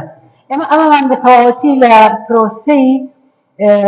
بە جینۆسایدکردنی فەیلەکان تێبینی کرد کە حکوومەتی عێراقی بەداخەوە هەر ژنێکی عێراقی سونی ئەگەر هاوسەرگیری کردبێ لەگەڵ پیاوێکی فەیلی عێراقیە لەبەر ئەوەی ڕژێمی عێراق فەیلی بە تەبعیەی ئێرانی لە قەڵەمداوە لە نیوەی شەوە ژنەکەی جا کردوێت و هەر لەوەیە بە زۆر ژنەکان بە کابرا تەلاق داوە و کابرایان تەسفیر کردەوە بۆ ئێرانەوە و ژنەکەشیان هێشتۆتەوە یان بە پێچوانەوە جاری وا هەبووە پیاوەکە سنی بۆ ژنەکە شیعی بووە بەم شێوەیە خێزان هەڵوەشاوەتەوە لە پرۆسەی جینۆسایدا لەوێ شارجارێکی تر بەبێ ئیرادەی خۆی ژنەکە ڕێگەزنامەکەی خۆی لەدەست داوە بەڵام ئەم ڕێکەوتنامەیە بە خۆشحاڵەوەیەکێکە لە دەستکەوتە گرنگەکان کە ئێستا ژن ئازادە هاوسەرگیری لەگەڵ هەر کەسێکایەوە بینم زۆر جار ژنی کورد هەیە لە دەرەوە شوو بە کەسێکی بەریتانیەکە شوو بە سویدیەکەکە بەڵام ناسنامەکەی خۆی ڕێگەزنامەکەی خۆی پاراستووە و کاریگەری نەکردێتە سەر پێگەی ئەو ژنا وەکو هاوڵاتی بوون ڕێکەوتنامەی نێشتنی هەموو جۆرە جاکاریەک دێژ بە ژنان کە لە 1970 دەرچووە ئەم ڕێکەوتنامەیە هیچ تەمیزێک هیچ جاکاریەک لە نێوان ژن و پیاوە قبوڵ ناکات لەسەر بنەمای ڕەگەز لەسەر بنەمای نێرومێبوون چونکە ژن پێویستە یەکسان بێ لەگەڵ پیاوە و یەکسان بێ لە کەرامەتیە و بەشداریەکی کارای هەبێت لە هەموو کاروبارەکانی دەوڵەتە و ئەو بەرپرسیارەتی کە لە ئیدارەدانی دەوڵەتە هەیە پێویستە ژن هاوبەش بێ لەگەڵ پیاوە لەو ئیدارەیە واتە بەشێک بێ لە توانەکانی کۆمەڵگا هەر لە مادەی 2 بڕگەی ئەلیفدا وڵاتانیشی پابند کردووە کە یەکسانی نێوان ژن و پیاو لە دەستور و تەشریعاتە ناوخۆیەکانیشە دابڕێژن کەواتە ئەم ڕێکەوتنامەیە بە وڵاتان ئەڵێ ئەوەی کە ئەندامی نەتەوەیەکگرتووەکانە و ئەم ڕێکەوتنامەی واژۆ کردووە یەکێ لە مەرجەکان ئەوەیە کە تۆ ئەبێت تەشریعاتی ناوخۆیی خۆت هاوشێوە بکەی لەگەڵ تەشریعاتی ئەم ڕێکەوتنامەیە چونکە ئەم ڕێکەوتنامەیە جیاکاری قبوڵ نییە بۆ نمونە لە یاسا محەلیەکانە تۆ نابێ بڵێ نابێژن بەشداری سیاسی بکە، نابێژن ببێ بە پەرلەمان، نابێژن ببێ بە سەرۆکی پەرلەمان، یان نابێژن ببێ بە وەزیر. کەواتە ئەم ڕێکەوتنامەیە حەفانەیەکی زۆر گرنگی داوە بەژن بۆ بەشداریکردنی لە کاری سیاسیە. و یەکێکی تر لەو ڕاگەیاندراوە گرنگانە ڕاگەیاندراوی و پرۆگرامی پەکینە کە لە کۆنگرەی چوارەمی ژنانە لە ساڵی 1995 لە یادی 50 ساڵەی دامەزراندنی نەتەوەیەکگرتووەکانە ئەم ئیعلانە ئیعلان کرا. ئیعلانی پەکین یەکێکە لەو ئیعلانانەی کە زۆر زۆر گرنگە بۆ پاراستنی مافەکانی ژن. تأکید دەکاتەوە کە نابێ جیاوازی لە نێوان هەردوو ڕەگەزا بکرێ، چونکە جیاوازی نێوان هەردوو ڕەگەز یەکێکە لە کێشەکانی کە ئەبێتە هۆی دواکەوتنی کۆمەڵگا، چونکە تۆ بەشێک لە جستەی کۆمەڵگا شەلەلەکەی نایاوی بەشداری کارایی هەبێ، کەواتە ئەم کۆمەڵگایە تەنها بە پیاو ناچێ بەڕێوە. بۆیە بۆ ئەوەی ئەم کۆمەڵگایە بەرەو ئایندەیەکی پێشکەوتووە گەشە کردو بڕوە، تۆ پێویستی بەوەیە سوود لە تواناکانی ژن وەرگری. بۆیە 12 بواری داناوە ئیعلانی پەکین، 12 بواری زۆر گرنگی داناوە کە پێویستە وڵاتان کاری لەسەر بکەن. لەوانە ژن و ئابووری، ژن و مناڵ، توندوتیژی، ژن و ژینگە، ژن و پرۆسەی خوێندن، مافەکانی مرۆڤ و ژن، ژن و ململانەی چەکداری، ژن و کەناڵەکانی ڕاگەیاندن، ژن و تەندروستی، ژن لە ناوەندی بڕیار، ژن و هەژاری. ئەمانە ئیعلانی پەکین تێگەیشتووە کە هەموو ئەم بوارانە ژن تیای کێشەی هەیە، بۆیە پێویستە لەسەر ئەمانە توێژینەوەی ورد بکرێ. ئەگەر لەبەر کاتەکە لە کاتی بەرگری ئەو لەو ڕێکەوتنە هەموو خەڵکێکی لەو تایبەتە بە بۆمان پێ دواخەڵ لەبەر کاتەکە کاتم نەما جۆرە هیچم نەوتۆ هەر هیچم نەوتۆ کاتەکە و کاتە بەڵێ. طبعا ئەمە پلانی ئەم ڕاگەیاندنە هەتا 2025 ئەبێ هەر 5 ساڵ جارێک راپۆرت ئامادە بکرێت لەسەر وەزعی ژن لە هەموو وڵاتانە دیراسی وردی بکرێت. یەکێکی تر لە بڕیارە گرنگەکان بڕیاری 325. بڕیاری 325 بەڕێزان ئەم بڕیارە یەکەم بڕیاری یاسایی و نووسراوی مەجلیسی ئەمنە. خۆتان نەزانن هەرچی قەرارێک لە مەجلیسی ئەمنا دەرچێت قووەتێکی هەم سیاسی و هەم یاسایی زۆر گەورەی هەیە. بڕیاری 325 کە لە ساڵی 2000 دەرچووە، بڕیارەکە کە پێویستی بەوەیە هەموو وڵاتان تایە کاری جدی لەسەر بکەن. ئەمە دوو فەقەری زۆر گرنگی تایە. یەکەمیان ئەڵێ women protection و women participation، واتە پاراستنی ژن لە شەڕ و ململانەکانە و بەشداری کارایی ژن لە پرۆسەی ئاشتیە لە دوای شەڕ و ململانە، کە ئێمە ئەتوانین بڵێن بە زیاتر ئەم کۆمەڵگای ئێمە بڕیاری 325 ئەتوانێت زۆر سوودی لێ وەربگرێت، چونکە ئێمە پێویستمان هەم بە بەشداری کارایی ژنەوە هەر پێویستمان بەوەیە ژن لە پرۆسەی ئاشتەواییە. خۆتان نەزانن ملمالیە و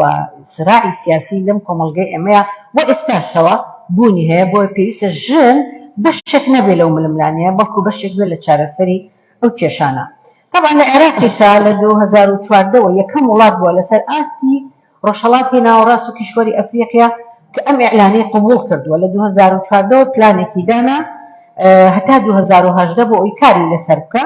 و لە 2020 تا 24 پلانێکی تری داناوە. لێرەشا چی کردووە؟ هەموو ڕێکخراوەکانی کۆمەڵگەی مەدەنی بەرپرس کردووە، پەرلەمانتارەکان، وەزارەتەکان بێگومان بە هاماهەنگی لەگەڵ حکوومەتی هەرێمی کوردستانە بۆ ئیکار لەسەر ئەمە بکەن. ئەمە هەنگاوێکی زۆر جددی و باشە کە عێراق واژۆی لەسەر کردووە و هەرێمیش بەشێکە لەو پرۆسەی هەماهەنگیە کە کاری لەسەر بکە. ئەمە ژن بە شێوەیەکی گشتی، بەڵام ئەمە بەشێکی تر لە ڕاگەیاندەکان هەیە کە باسی پاراستنی ژنەکە لە پرۆسەی چەکداریە، لە ململانەی چەکداریە. بێگومان لە ململانەی چەکداریشە ژن ئەبێ پۆڵێن بکەین بۆ دوو جۆر. جۆرێکیان ئەو ژنانە کە مەدەنین، بەشێک نین لە ململانە سیاسیەکە، پەیوەست نین پێوەی، و بەشێکی کەشیان ئەوانن کە چەکدارن، کە شەڕڤانن، کە بەشدارن لە پرۆسەکە. بێگومان یاساکانی نێودەوڵەتی بۆ هەر یەکێک لەمانە کۆمەڵی ڕاگەیاندن و کۆمەڵی اتفاقیە هەیە کە دایناوە گرنگترین اتفاقیە بۆ شەڕ و ململانەیە اتفاقیاتی جنێفە. ئەم اتفاقیاتی جنێفە بە تایبەتی ژنی کردو بە مەرکەز، ژن و مناڵی کردو بە مەرکەز کە ئەبێ لایەنەکانی شەڕکرد خۆیان بپارێزن لە بردومانکردنی ئەو شوێنانەی کە ژن و مناڵی تایە، و نابێ ژن وەکو وەسیلێ وەکو درعی بەشەری بەکاربێنن لە شەڕ و ململانەکانیانە، نابێ ژن بکەن بە وەسیلەیەک بۆ کەرامەت شکاندنی لایەنەکەی تری شەڕکرد. ئەمانە کۆمەڵێک ڕێکەوتنامەیە کە ئیتفاقیاتی جنێف بە وردی باسی لەسەرەکەەوە خاتونە ترساندبی. من زۆر دەقە لە باسی مەسەلەکانەکەم. و بەشێکی تری هەروەکوتم پاراستنی ژنی چەکدارە، ئەو ژنەی کە بەشێکە لە ململانەکە، بێگومان لێرەشا ڕاستە بەشێکە لە ململانەکە دیسانەوە ئەڵێتەوە ئەو ژنە چەکدارە نابێ ببێ بە وەسیلەیەک بۆ ئینتقامکردن لە بەرامبەرەکەت، بە تایبەتی لە پرۆتۆکۆلی ئیضافی سێهەما کە بۆ ئیتفاقیاتی جنێف کراوە باز لە مامەڵەی ئەسیر ئەکات. دیل کاتێک کە تۆ ژنێک بەدیل ئەگیرێ تۆ چۆن مامەڵەی لەگەڵا ئەکەیت و چۆن ڕەتاری لەگەڵا ئەکەیت و چۆن مافەکان و کەرامەتی ئەپارێزی لەو هەموو شەڕانەیە. ئەمانە کۆمەڵێک بابەتی گرنگن، بەڵام ئێمە چی پێویستە بیکەین؟ ئەوەی کە زۆر گرنگە بۆ ئێمە بۆ تا ژنی کورد هوشیاری بۆ ئەو دقا یاساییە نێودەوڵەتیانە بۆ ئەوی بتوانین ئێمە بەرگری خۆمانی پێ بکەین و بزانین کامەیە ئەو مافانەی کە بۆ ئێمە فراهم کراوە بۆ ئەوەی بتوانین ئێمە دەنگی خۆمان هەڵبڕین. و پێویستە یاسا ناوخۆیەکانی هەرێم و عێراق هاوشێوە بکرێ لەگەڵ ئەم یاسا مەدەنیانەی کە لە نەتەوە گرتوەکانەوە هەیە. ئێمە هەمومان زۆر پێویستمان بە زیندووکردنەوەی کللتوری کوردی خۆمان هەیە، کللتوری زمان، کللتوری جلوبەر، کللتوری قسەکردن، کللتوری پەیوەندی کۆمەڵایەتی. چونکە بەڕێزان ئەم هەموو پرۆسەی جینۆسایدی کە بەسەر ئێمە یاکراوە کللتورێکی هاوردەی عەرەبی تورکی هاتووە بۆ ئێمە کە ئێمە تیایە سەرمان لێ شێواوە. زۆر جار کە بە ئێمە ئەڵێن ئێوە بە تایبەتی ئێمەمانان بۆی لە بواری چالاکی مەدەنی و سەرماندا نەپۆشتیوە یان ئازادی قساکەین، پێمان ئەڵێن پێویستە ئێوە وەکو باو باپیرانتان بن. من ئەگەڕێمەوە بۆ حەبسەخانی نەقیب.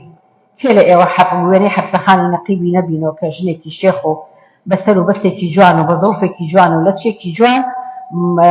و هەموو گردن و گردانەکانیشی بە دەرەوەیە، بەڵام کێ ئەتوانێت پێی بڵێ کە موسڵمان نییە، کێ ئەتوانێت پێی بڵێ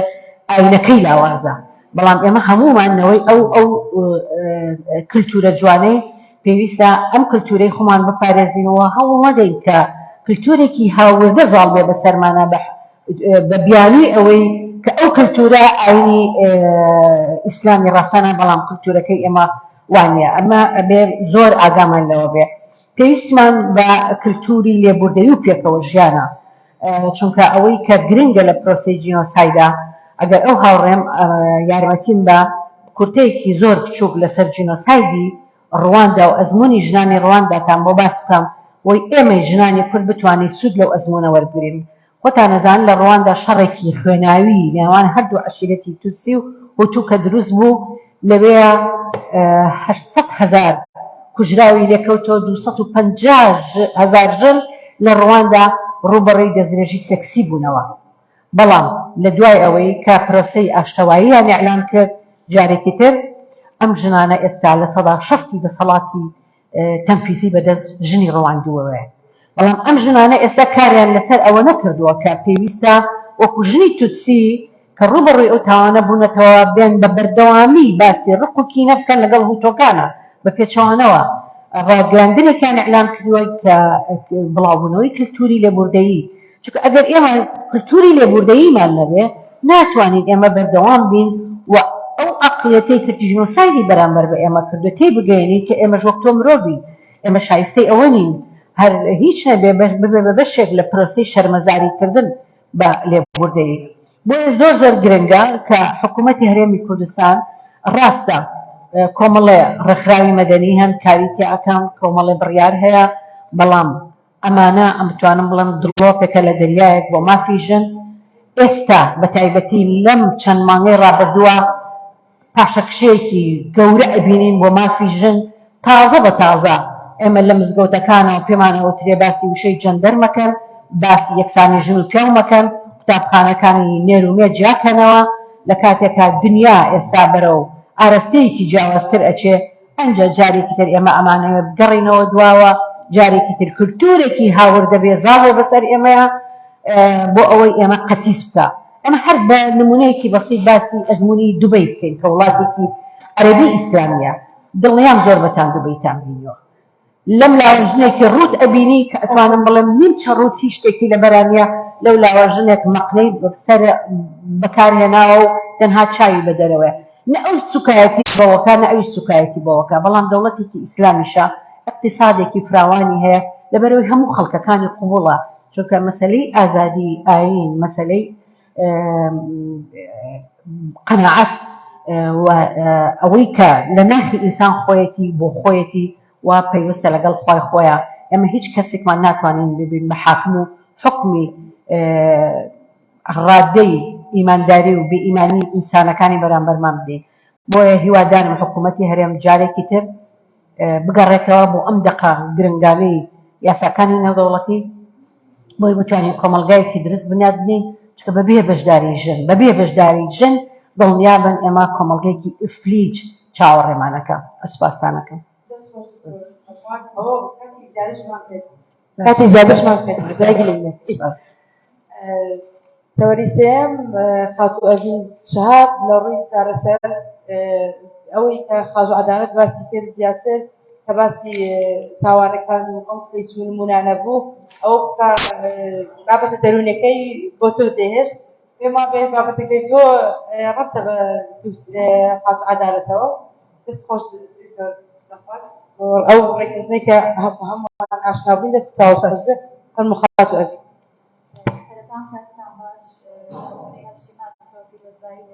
ژنان ئەەکەم پیرۆزبایی لەسەر جەم ژنان ئەەکەم لە هەر کوێیەکی جیهان هەن بە تایبەتی ژنانی کورد بەداخەوە ئێمە لە وڵاتێکدان کە باکگراوندێکی مێژووی زۆر ناخۆشمان هەیە کە ئەمەش پڕە لە تاوان و کارەسات و مێژوویەکی ناخۆش کە کاریگەریەکی درێژخایەنی هەبووە لەسەر نەتەوەی کورد بە تایبەتی لەسەر ژنان و نەوە بەنەوە ماوەتەوە من ئەمڕۆ ئەمەوێت بە کەسێکی واقعی باس لەو کەسێکە خۆمان بینیمانە باس لەو کاریگەریە دەرونیانە بکەم کە بەسەر ژنانی تاوانی جینۆسایدا هاتووە ئەو دەستدرێژی و توندوتیژیانی کە ژنانی یەزیدی یا ژنانی کەسوکاری ئەنفال بەسەریان هاتووە ئەمانن واتە لە جینۆسایدا لە کارەساتەکەی ئەم توندوتیژی و تاوانانەیان بینیوە جەنگ و پەلاماری تیرۆریستی خۆیان کەوتونەکە ناو جەنگەوە و پەلاماردانی تیرۆریستیان بینیوە تەقینەوەی بە کۆمەڵیان بینیوە تەقینەوەیان بینیوە لەبەر چاویان کە کۆمەڵە کەسێکی کوشتووە کۆمەڵە مرۆڤێکی نزیکی خۆی کوشتووە ڕفاندن بە بارمتەگرتنیان هەبووە ئاوارەبوون و دەرکردنیان بە زۆر لە شارەکانی خۆیان لە ئۆردوگاکان لە کەمپەکانان نیشتەجێبوونە ئەشکەنجەدان و زیندانیکردن لە زیندانەکانە بەندیان کردون و ئەشکەنجەیان داون مردنی کەسانی خۆشەویست لەبەر چاویان واتە چی لە برسا چی لە تین وە کە مردون و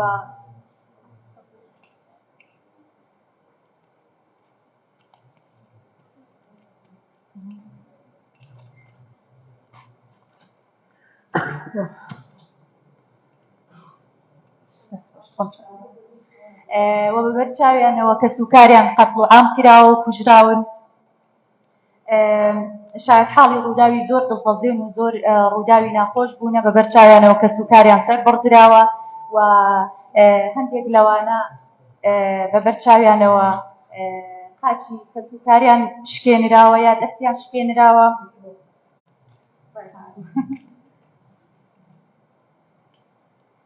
هەڕەشەکردن و لێدان و ئازادان و فەرامۆشکردن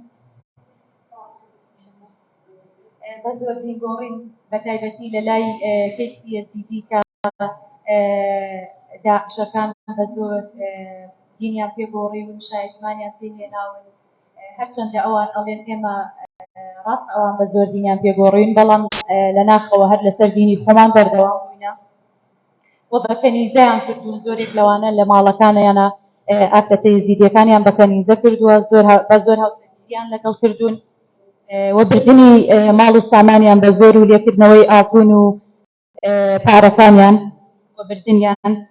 ئەمانە زیاتریش لە جینۆسایدی ئەنفال و یەزیدیەکان بەرامبەر بە ژنان کراون ئەمەش خۆی لە خۆیدا بینینی یەکێک لەمانە بە تەنیا کاریگەریەکی قورسی دەرونی دروست ئەکات بەڵام ژنانی یەزیدی و کەسوکاری ئەنفال ئەم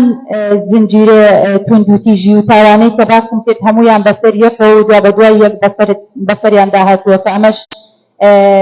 لە دەروون ناسییا پێی دەوترێت توشبوون بە زنجیرە زەبر واتە مۆنۆترۆما بە کاریگەریەکی زۆر قورس و قورسی لەسەریان دروست کردو وای کردووە کە کاتێکی زۆر ئەم کاریگەریە بەسەریانە بمێنێتەوە و لە چارەسەر و لە چارەسەرکردنی شاکاتێکی زیاتر بخایەنێت و پێویستی بە کاتێکی زیاتر بێت. جینۆسایدی ئەنفال و یەزیدی زەبرێکی زۆر توند و لە ناکاو بوو بۆ ئەنفال و بۆ کورد بەعام و بۆ کەسوکاری ئەنفال و یەزیدیەکان بە تایبەتی. ئێستا ئەمەوە باسی ئەو کاریگەریانە بکەم کە لە کەیسێکە ڕوونی ئەەکەمەوە کەیسێک بۆ یەکەم جار کە لە ساڵی 2015 سەردانی کردین کەیسی خۆم بوو تەمەنی 20 ساڵ بوو لە تەمەنی 18 ساڵی کەوتو بۆ ژێر دەستی داعش تەواوی خێزانەکەی کەوتو بوونە ژێر دەستی داعش ئەم کەیسا مانگێک بوو هاوسەرگیری کردبوو بە بەرچاویەوە مێردەکەی و نۆبرای مێردەکەی و خەسوو و غەزووری قەتڵ و عام کران بە بەرچاویەوە ڕەمی کران و خۆشی فرۆشتایەوە بە ئەم دەست و ئەو دەستی پێکرا و لەلایەن چەند کەسێکەوە فرۆشتایەوە و بە زۆر دینی پێگۆڕدرا و کرا بە کەنیزە ڕاست بوو مانگێک بوو زەواجی کردبوو بەڵام دووگیانیش بوو لەگەڵەوە دووگیانیش بوو مدەی ساڵێک و 6 مانگ لە ژێر دەستی داعشدا مابووە لە مدەی ئەو ساڵ و 6 مانگەیە 36 جار دەست درێژی سێکسی کرا بۆ سەری بەند کرا بوو قاچی شکێنرا بوو زۆر پەڵەی سوتایی بەسەر دەست و داخکردن بەسەر دەست و قاچەکانیەوە بوو پەنجەکانی هەمووی شوێنی برین و بڕین بوو چەندین جار هەوڵی خۆکشتنی دابوو لە لای داعش بوو کاتێ لە لای داعش بوو ویست بووی بمرێەوە چەندین جار هەوڵی ڕاکردنی دابوو کاتێک ئەوان گرتبیان چەند جارێک قاچیان شکانە بوو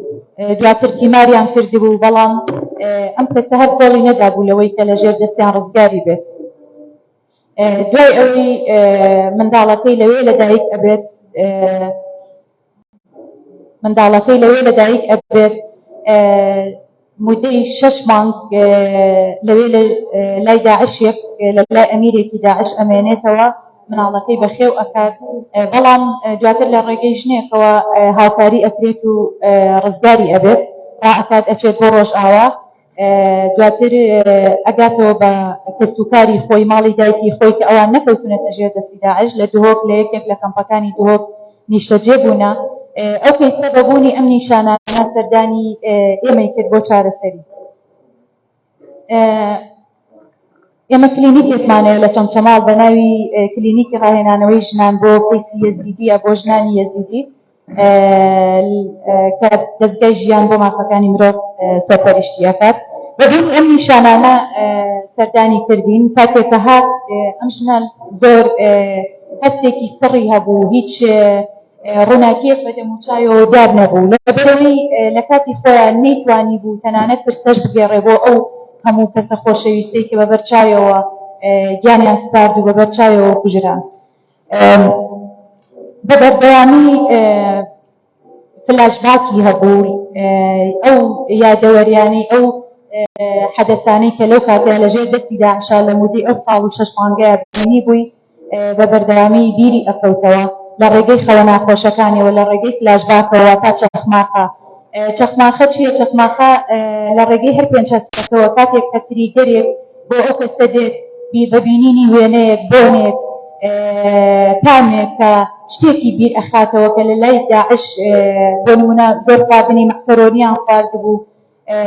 پەردەی ماڵەکەی پێش دەوات کە ڕەنگی زەرد بوو هەموو جارێک کە پەردەی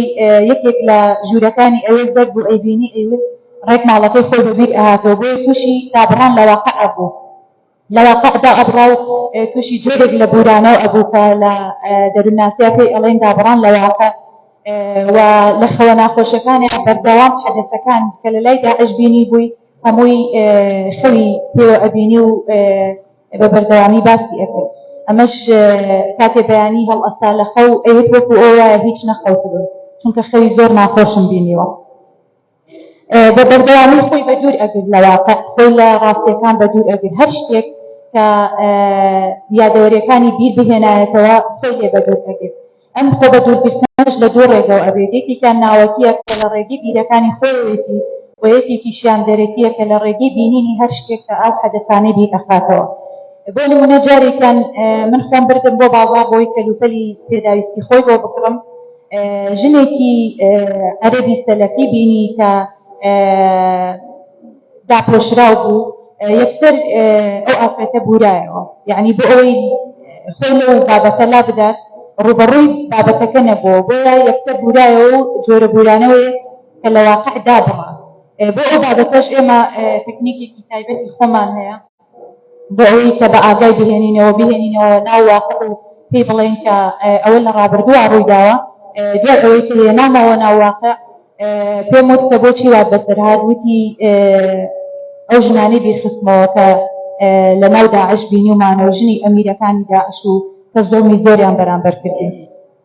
یەکێکی تر لەوانە سەربوونی هەستەکانیان ئەو ئافرەتانە هیچ ئەو ئافرەتە بە تایبەتی هیچ ئێحساسێکی خۆشی و پێکەنینی دەموچاوەوە دیار نەبوو وەکو وتم لە سەرەتادا کە هات دەموچاوێکی تاریکی ماتی خەمناکی هەبوو منداڵەکەی تەمەنی 6 مانگ بوو لەگەڵا بوو هیچ هەستێکی بۆ ئەو منداڵە نەبوو یعنی هەر ئێمە گرنگیمان بە منداڵەکەی ئەدا هەندێک لەوان تەنانەت گرنگی بە منداڵەکانی خۆشیان نادەن ناتوانن و هەندێکیان گرنگیان پێ ئەدەن بەڵام هیچ هەستی خۆشەویستیان بۆ دەرنابڕن یەکێکی تر لەو کێشانیان کێشە یادگەیانە کە تووشی لە بیرچوونەوە ئەبنیا کاتێک کە باسی ئەو حەدەسانە ئەکەن بە پچڕی و بە کەم و کورتی باسی ئەکەن چونکە ئەوەش بەشێک پرۆسەیەکە لە مێشکیانەکە ئەو حەدەسە هەمووی بە تەواوی لە مێشکیان سێف نەبووە بەڵکو بە پچڕی لە مێشکیانە سێف بووە کاتێک کە باسیشی ئەکەن ناتوانن بەسەریەکەوە باسی بکەن یەکێکی تر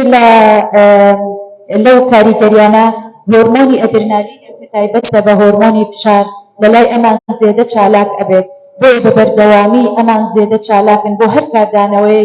کە حەدەسەکەیان بیر ئەهێنێتەوە گرژبوونی ماسوولکەیان هەیە بە بەردەوامی ماسوولکەکانیان گرژن وەڵامی داچەڵەکینیان هەیە بانگیان ئەکەی دا ئەچەڵەکن یا هەنێ جار بانگیان ئەکەی هیچ وەڵامێکت نادەنەوە سەیرت ئەکەن وەڵامێکیان نییە لەو کاتەیە لە واقع دابڕاون شڵەژانێکی زۆریان هەیە بە بەردەوامی تووڕەن و هەست بە بێزاری و تووڕەبوون و ماندوێتی ئەکەن تەرکیزیان لاوازە کاتێک کە بابەتێکیان بۆ باس ئەەکەی یا کاتێک لە سێشنێکی دەرونیە دا ئەنیشن تەرکیزیان زۆر لاوازە ئەبێت زۆر بۆیان دووبارە بکەیتەوە زۆر بە سادە و بە ئاسانی پێیان بگەێنی و کردداری لەگەڵ بێت واتە بێت بە عەمەلی لەگەڵیانە بەردەوام بێت بیرکردنەوەکانیان بە بەردەوامی بیرکردنەوەیان سەبارەت بە خۆیان سەبارەت بە جیهان زۆر نەرێنیە نەحەقیشیان نییە چونکە زۆر زۆڵمیان لێکراوە سیقەیان بە هیچ کەسێک نییە هەست بە بەردەوامی هەستی گومانیان هەیە گومانیان بەرامبەرت هەیە کاتێک بۆیە ئێمە لەگەڵیاندا ئەنیشین زۆر زەحمەتە تا سیقەمان پێ ئەەکەن بۆ ئەوەش ئەبێ زۆر لێ هاتوو بین تا کەسەکان سیقەت پێ ئەەکەن و باسی و حەدەسانەی خۆیان ئەەکەن و بەرامبەر بە جیهان هەست بە ئەمان ناکەن هەست بە هیچ شوێنێک هەستی ئەمانیان نییە هەست ئەەکەن کە هەموو شوێنێ بۆ ئەوان مەترسیدارە ترس و تووڕەی هەست بە تاوان و شەرمەزاریان هەیە بە بەردەوامی هەست بە تاوان ئەەکەن هەست بە شەرمەزاری ئەەکەن کە بۆچی ئەوان جیاوازن چونکە بە تایبەتی کەیسی یەزیدی و ئەنفالیش کاتی خۆی وا بوو بەڵام لەبەرەوەی کەیسی ئەنفال کەسوکاری ئەنفال ژنان کەمتر کەوتنە چوونە شاڵاوی ئەنفالەوە بەڵام ئەوانەی کە مابوون کەمتر ئەو دەستدرێژی سێکسی و هەندێ تونند و تیژی کە ژنانی یەزیدی بەسەریان هات ئەوان کەمتر بینیویانە بۆ ژنانی یەزیدی زۆر هەست بە جیاوازی ئەکەن لەبەرەوەی کە دەستدرێژێکی زۆر کراوەتە سەریانە سەرەتا لە ناو خێزانەکانیشیان قبوڵیان نەبوون بەڵام دواترەوە بوو بابە شێخیان بڕیاریدا و ڕۆژێک ئاسایی بۆ لەلایەن بۆیە کە سەرەتا ئەگەڕێنەوە خێزانەکانی خۆیان بە چاوی کەمتر سەیریان ئەکەن وەتانە و تەشەریان لێ ئەدەن چ جای کۆمەڵگا کەتانە و تەشەری زۆر زۆریان لەسەر ئەدەن کەمبوونەوەی حەز نەمانی حەز و ئارەزوەکانیان بۆ چالاکی و بۆنە و بۆنە خێزانی و بۆنە تایبەتەکان کە پێشتر حەزیان لێبوو لە ئێستادا حەزیان کەمتر لە بۆنە و چالاکیەکانی پێشتر هەیە و هەندێکیان هەر بەشداری ناکەن تێکچوونی خەو و خواردنیان ئەمانە بەعام خەو و خواردنیان تێکچووە کە خۆشمانەزانین خەو و خواردن پرۆسەیەکی گرنگی ژیانکردنە بۆیە کاتێک کە خەویان تێک ئەچێ هەندێک لەوانە خەویان زۆر زۆر کەم بۆتەوە هەندێکیان زۆر زۆر ئەخەون بە ڕادەیە کە هیچ هەڵ ئەستن وەکەوەی کە هیچ نەخەوتبن یا خواردنیان هەندێکیان ئیشتیهایان زۆر زۆر کەم بووە چێژ و لەزەت لە خواردن نابینن هەست ئەکەن ئەڵێن هەست ناکەین بە گەرومانە ئەچێتە خوارەوە چونکە بە بەردەوامی بیرکردنەوە لە کەسوکاریان لەوەی کە کەسوکاریان ئایا ماوە یا ئەبێ چیان بەسەر هاتبێ لەو کارودۆخەیە ئەژین هەندێک لەوانە بیری خۆکوژیان هەیە لە ژیان بێزارن ڕەشبینن و ئامانجیان نییە بۆ داهاتویان و هەندێکیشیان چەندین جار هەوڵی خۆکشتنیان داوە بەڵام ڕزگاریان بۆ و هەندێک لەوانەش انتحاریان کردو و کۆتایی بە ژیانیان هاتووە ئەمە لایەن کاریگەریە دەرونیەکانیان بوو لەگەڵ ئەوەشە وەکو عەدالەتخان باسی کرد کاریگەری جەستەییشیان زۆر زۆر لەسەر هەیە وەکو ئازاری بە بەردەوامی گلەی و گازندەیان هەیە لە نەخۆشی و ئازارەکانیان بۆیە کاتێ دێنە لای ئێمە بە بەردەوامی داوای گۆڕینی پزیشک ئەکەن سەردانی پزیشک زۆر ئەکەن داوای فحوسات ئەکەن کاتێک فحوساتیان بۆ ئەکرێ کاتێ کە عیلاج وەرئەگرێ استیقەیان نییە ئەڵێن ئێمە هەر وەکو خۆمانین خۆی لە خۆیدا بیرکردنەوەکانیانە خۆی لە خۆیدا ئەمانە گرفتی دەرونیە بەڵام لە جەستەییە ڕەنگ ئەداتەوە و ئازاری گەدەیان هەیە زۆرینەیان ئازاری گەدە و ئێشی گەدەیان هەیە ئازاری پەلەکانیان هەیە بە بەردەوامی گازندەی ئەواکەن کە پەلەکانیان ئێشەیە تەشەنجاتی ماسوولکەیان هەیە بە بەردەوامی سەریەشەیان هەیە بە بەردەوامی دڵیان تێکەڵێ و ماندوون هەست بە ماندوێتی ئەکەن بەیانیان ئێمە سپۆرتیان پێ ئەەکەین ڕاضیان پێ ئەەکەین بۆ ڕاضەکەش هەستەکەی هەر ماندوون یعنی ئیسراحەت ناکەن هەرچەندە ئێمە پاش مانگێک هەست ئەەکەین کە ئەوان جێگیر بوونە و ستەیبڵ بوونە بۆ بارودۆخیان فەرق ئەکات لە ڕووی ئابووری و ئەکادیمیشەوە گرفتیان زۆر زۆرە ناتوانن زۆرینەیان ناتوانن خوێندن تەواو بکەن کچە گەنجەکانیان واز لە خوێندن ئەهێنن و لە ڕووی ئابووریشەوە عەدالەتخان باسی کرد گرفتی خێزان لەبەرەوەی زۆرینەیان هاوسەرەکانیان لە دەستداوە گرفتی بوونە بەدایک بوونە بە باو گرفتی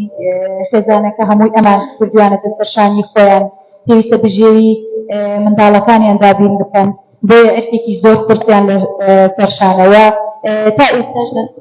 ژێر چادر و ئۆردوگایە ئەژین بە بەردەوامی ترسی ئەوەیان هەیە کە چادرەکانیان لە زستانانە ئەسووتێ لە هاوینانە ئەسووتێ سەرمایان ئەبێ گەرمایان ئەبێ بە بەردەوامی بیر لەوە ئەکەنەوە و لە ڕووی کۆمەڵایەتی دوورکەوتنەوەی کۆمەڵایەتی لە پەیوەندی کۆمەڵایەتیان دوور ئەکەونەوە حەز ناکەن تێکەڵ بە خەڵکی بن و بێکاری و کەم توانای ڕێوەبردننی ژیانێکی تەندروستی و پانەی کۆمەڵایەتیش لەلایەکی ترەوە کە ئەوەش زۆر زۆر کاریگەری هەیە لەسەریان و لە ڕووی مێشک و دەماریشەوە کاریگەری هەیە لەسەریان کە هەموو پرۆسە مێشکی و عەقلەکانیان ناتوانن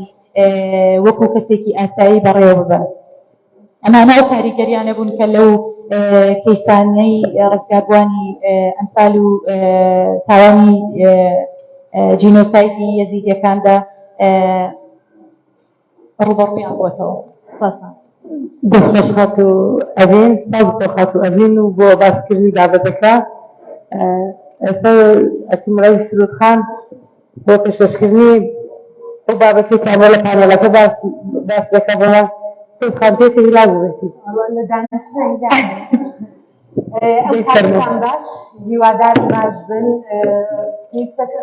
یعنی لەو بڕوایەدان یعنی ئینێرجیەکی نێگەتیڤمان زۆر وەرگرتن بەیانیەکە هەناسەیەکی خوڵ بدەین هەتا بتوانین نەخێ چی بکەین باشە بیر لە چی بکەینەوە باشە ڕاستە ئێمە ئەو هەموو کارە ساتن باوەڕکەم ئەوەم پێویست ئەم ئیش ناکەن ئیشەکە ناخۆشم دەنگشم باش بەڵێ باش ئێمە چی بکەین باشە ئەگەر یعنی ڕاستە ئێمە بوو کارە ساتە هەموو دژ بە مرۆڤایەتیە ئایا لەسەر سێری ئەوە بکەین بزانین بنەماکانی یاسای عێراقی چییە ئایا لە دەستورەوە بێ یان ئەو پلانە استراتیجیانە بێت لە حکوومەتی عێراقی کە بەنای کردووە ئایا وەکو ئێمە وەکو هاوڵاتی وەکو چالاکبوان وەکو ڕۆژنامەنووس چی بکەین ڕۆڵی ئێمە چی ئێستا لەم کۆمەڵگایە یعنی ئەبێ ئێمە یەکەمین شت یعنی من زۆر سپاسی عەدالەتخانەکەم دکتۆرە دڵخوازەکەم ئەڤین خانەکەم بەڕاستی یعنی باسی هەموو لایەنەکان بەس ئێمە باسی ئەوە بکەین ئێمە ئەبێ چی بکەین ڕۆڵی ئێمە چی ئێستا یعنی ئێمە خۆمان چاکە زانین چەندەها خاڵی مادە دەستوریەکان هەیە کە باس لە یەکسانیەکە و باسی ئەوەکە دەوڵەتەکە پول بە ژن و ماڵ و مناڵەکات و باسی مافی خێزانەکات و باسی هاوڵاتی بوونەکات و ئەمانە باشە ئێمە لێرەوە بێ ئێمە ئێستا وەکو یعنی ئەو هەموو یعنی مادە دەستوریانەمان هەیە ئایا من وەکو دەوڵەتی عێراق کە ئێمە گەورەترین یاسا لێرە لەناو عێراقە مادە دەستوریەکانە دوایی دێن سێرەکەین ئایا یاسای باری کەسایەتی و هەروەها قانون عقوبات ئەوە چۆن سێرەکە و هەروەها ئێستا چەند قانونێکی خاصی ترمان هەیە مەسەلەن یەکی لەوانە قانونی یاسای ژنە یەزیدیەکان و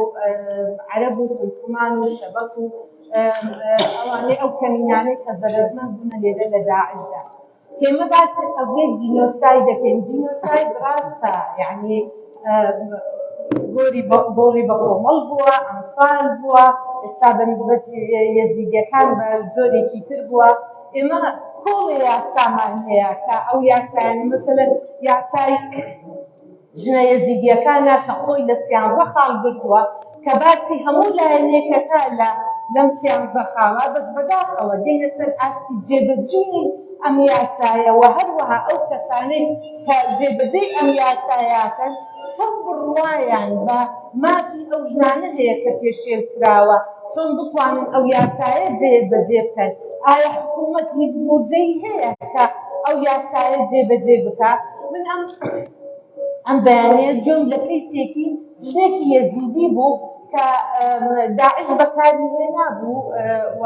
لەو ماڵانە جێهێشت بوو کە حکوومەت عێراقی بەکارە لێدا بوو پەردەی جۆی فەقی بوو ئەیوت کە من چوومەتە ئێستا یعنی ئەمە ئێستا لەم دوومانگە ئەڵێ من هاتوچۆی بەغاتم بۆ عیلاجی جۆم ئەڵێ تەسەووڕ کەن کە من ئەچمە مەدینەتوڵ تۆب لەوێ داوا کارم لێکرد چکە تۆ لە یاساکە ئەڵێ ئەبێ حکوومەت خۆتە کەفوت ئەم شتان ناکات ئایا تۆ لێرە ئێمە دێین کە بیری لێکەینەوە ئەو کەسانی کە جێبەجێی یاساکەکەن ئایا وشیارن بەم یاسایە یان یاساکە هەر لەسەر ئێستا ئەمە یاساکەی ژنە یەزیدیەکانە ڕاستە لە جەریدەی عێراقی لێرە بڵاوکراوەتەوە ئەبێ ئیشی پێ بکرێت و بەس بەداخەوە یعنی شتەکان وشیاریان پێ نییە ئایا ئەو ژنەیە کە دانراوە کە ئەو ژنە یەزیدیانە وەربگرێ ئایا بە چ جۆرە تەعاملیان لەگەڵەکەن یان بەداخەوە هەتا بە دواتچوونی دام و دەستگاکانی حکوومەتەکەن ئەگەر بڕوا ناکەن لەوێ هەڕەشەشیان پێکرێت بێجگەرەوەی ئەو هەموو پێشێلی مافیان کراوە هێشتا زیاتر پێشێلی مافیان نەکەن يعني أنا واقع حال إما كباسي ديتي يعني تا إستا حكومة عراقي أواني كجي بجي يا ساكان مثلا وهروها أو كساني كمثلا إما ليلة كانوي لأن أمنية كان كبهم الجورة كاني باور كان إمرو هل وقتيتي داعش كإيشة من أمانة كمثلا إستا أو جداني داعشي كتن لواني إستا كشي دي ما كانت وهل تدو تيجي سكسي چون داعش بەکارهێنا هەروەها ئێستا ئەوانیش دژبەژنەکان و ئەوان خاصن ئەوەی گەشتی گەنجی هەبێ دەزانەکەی گەنج بێت یعنی ئێستا ئێمە کەیسی وامان هەیە کە داریانەکە باسەریانە یعنی ئەگەر باوەڕکەن ڕوتیان کردوونەتەوە کیسیان کردوونەتە سەریان و بە هەموو لەشیان هەمووی بە جگەرە سووتاندراوە یعنی ئەمە من ئێستا ئەمە باسی ئەمانکەم ئەو کەیسانەی کە لێرە لە کەرکووکە چەندەها کەیس هەیە ڕاستی ناتوانێت قسە بکات ناتوانێت باسی ئەوە بکات لە کەرینەکانی کرد نا هەروەکو لە یەزیدیەکان نا لە شەبەکە لە تورکمانە یعنی زۆری پێشێلی مافیان کراون بۆیان نییە قسە بکەن یعنی ئێمە کەیسی وامان هەبوو کە دووجیان بوو مناڵەکەشی دانا نەیهێشت لە ماڵەوە باوک و براکانی پێی بزانن هەر دایکی پێزانن یعنی شتیوا هەیە چونکە ئێمە ئەمە کەلتورەکەمان سەقافەتی ئێمەیە بەتایەکی کەم سەیرەکرێت ڕاستە ئەمە سەیری کراوە لەسەر ئاستی ڕەگەز یان لەسەر ئاستی دیانەت یان نەتەوە کە سەیری کراوە و مافی پێشێل کراوە بەس بەداخەوە یعنی تا ئێستا ئەم عەقڵیەتەی کۆمەڵگامان یعنی بڕوای بەوە نییە کە ژن لێرەیە مرۆڤە کە یاسای یەزیدیەکان دانرا ئایا چەند گفتوگۆ لەسەر دانیشتن لەگەڵ کەیسەکانی یەزیدی چارەسەریان کرد ئایا ئەزانن ئەو ژنە یەزیدیانەی کە تا ئێستا ئایا لە سووریا بن یان لە تورکیا بن ماونەتەوە بەکە بە هەزاران کە نایانەوێت بگەڕێنەوە ئەزانن بۆ چونکە لە یاساکە هیچ باسی مناڵەکانیان ناکات نێزیکەی 5 ساڵ ئەمانە لەژێر دەستی داعش بوون هەیە 3 مناڵی هەیە 4 مناڵی هەیە ئەی ئەمە وەکو دایکێک ناتوانێت مناڵەکانی خۆی بەجێبهێنێت بەس لە یاساکە باسی ناکات چۆن بتوانێت مافی ئەم مناڵانە بپارێزێت جا لێرە ئەمە کێشەیەکی گەورەیە یعنی ئەمە بۆشاییەکی یاساییە کە چارەسەری کێشەکانی کۆمەلگا ناکات ئێمە خۆمان لە یاسایە زۆرجار باس لەوا بکەین ئەبێ یاسا چارەسەری کێشەکانی کۆمەلگا بکات بەس بەداخەوە بەڕاستی ئەمە بۆشاییەکی یاسایی زۆر جێگەشتووە لێرەیە ئێمە چاکە زانین لە بۆسنا چی بوو لە بۆسنا 50,000 ژن کە معسکەریان بۆ دانرا و تعەدیان لێکرا و ئەمانە وا تووشی حەمل بوون لە دژبوونەکانیان کە تا ئێستا مناڵەکانیان ماون تا ئێستا ئیمڕۆ ئەمانە ئێستا بوونەتەوە دژی کۆمەلگا چکە کۆمەلگاکە تەقەبولیانیان دەکرد ئێمە خۆشمان چاکە زانین یعنی ئەم مناڵانە ئێستا بێنەوە ژنە یەزیدیەکان ئەڵێن ئەمانە مناڵی ئێمە یەزیدیەکانیش کە سوکاریان وەریان ناگرن ئەی باشە ڕۆڵی ئەمانە چییە بێ ئەم مناڵانە بێ کەسکەتا بن بێ نفوسە بن لە قانونی عێراقیە ئەوەی کە تۆ باوکیش نەزانی چییە ئەدەتە موسڵمان باشە ئەمانش کە هەستان کە دینی خۆیان کردۆتە ئیسلام ئەمانە ئەبنە ئیسلام یعنی ئەم مناڵانە ئەبنە ئیسلام ئایا ئەمانەی کە بە زۆر دینیان پێگۆڕاوە و ئێستا ئەوەیە کۆمەلگاکە چۆن سێریانەکە یعنی بەداخەوە یعنی لێرە ئەمە کێشەیەکی گەورەی یاسایی هەیە لێرە و بۆیش زۆر داڵێن برانی یەزیدی لێرە باسەکەن ئەڵێن ئەوەندە هەزار کچەمان دیار نییە بەس ئەمەوەندە هەزار کچە لەبەر خۆیان کە بیر ناکەنەوە ئەمانە دایکن بۆیە لێرە زۆر گرنگە کە ئێمە هەتا ئەو لوجنانەی کە دائەنرێن ئەو کەسانەی کە یاساکە دائەنێن ئەو کەسانەی کە یاساکە جێبەجێ ئەکەن ئەبێ خولی تایبەتیان بۆ بکرێتەوە زیاتر بە ڕەگەزی مێبن هەتا دانیشن کێشەکانیان پێ بگەن هەتا بتوانن لەو کەیسانە کە تووشی توندوتیژی بوونە بەس یعنی کەیسەکان خۆیان بتوانن قسەیان لەگەڵ بکەن هەست بە شەرم و ئەوە نەکەن سڕیەتی خۆی تیابێت کە بتوانن یعنی ئەو سڕیەتە بپارێزن یعنی بەداخەوە یعنی ئێمە زۆر یعنی پێش نزیکەی 4 مانگ من لە شنگال لە دەی کۆچۆ لەگەڵ ژنەکانە دانیشتین تا ئیمڕۆ پێشێوی مافیان نەکرێت تا ئیمڕۆ لەسەر ئاستی ڕەگەز سێریان نەکرێت یعنی بەداخەوە یعنی ئەبێت کۆمەلگاکە وشیاری لە سەرەتا هاوڕێکانم باسی ئەوەیان کرد وشیاری زۆر گرنگە لەسەر ئێمەیە کە ئێمە بتوانین کۆمەلگا وشیار بکەینەوە کە ئێمە بتوانین ئایا کە من ژنیش بم لەسەر ئاستی ڕەگەز کە سێرم بکەن من مرۆڤ ئەبێ لەسەر ئاستێکی یعنی مرۆڤانە سێرم بکرێت ئێمە ڕاستە ئێمە سێرەکەی یاسا لەلایەنی دەستورەوە لەلایەنی دکتۆرە باسی یاسای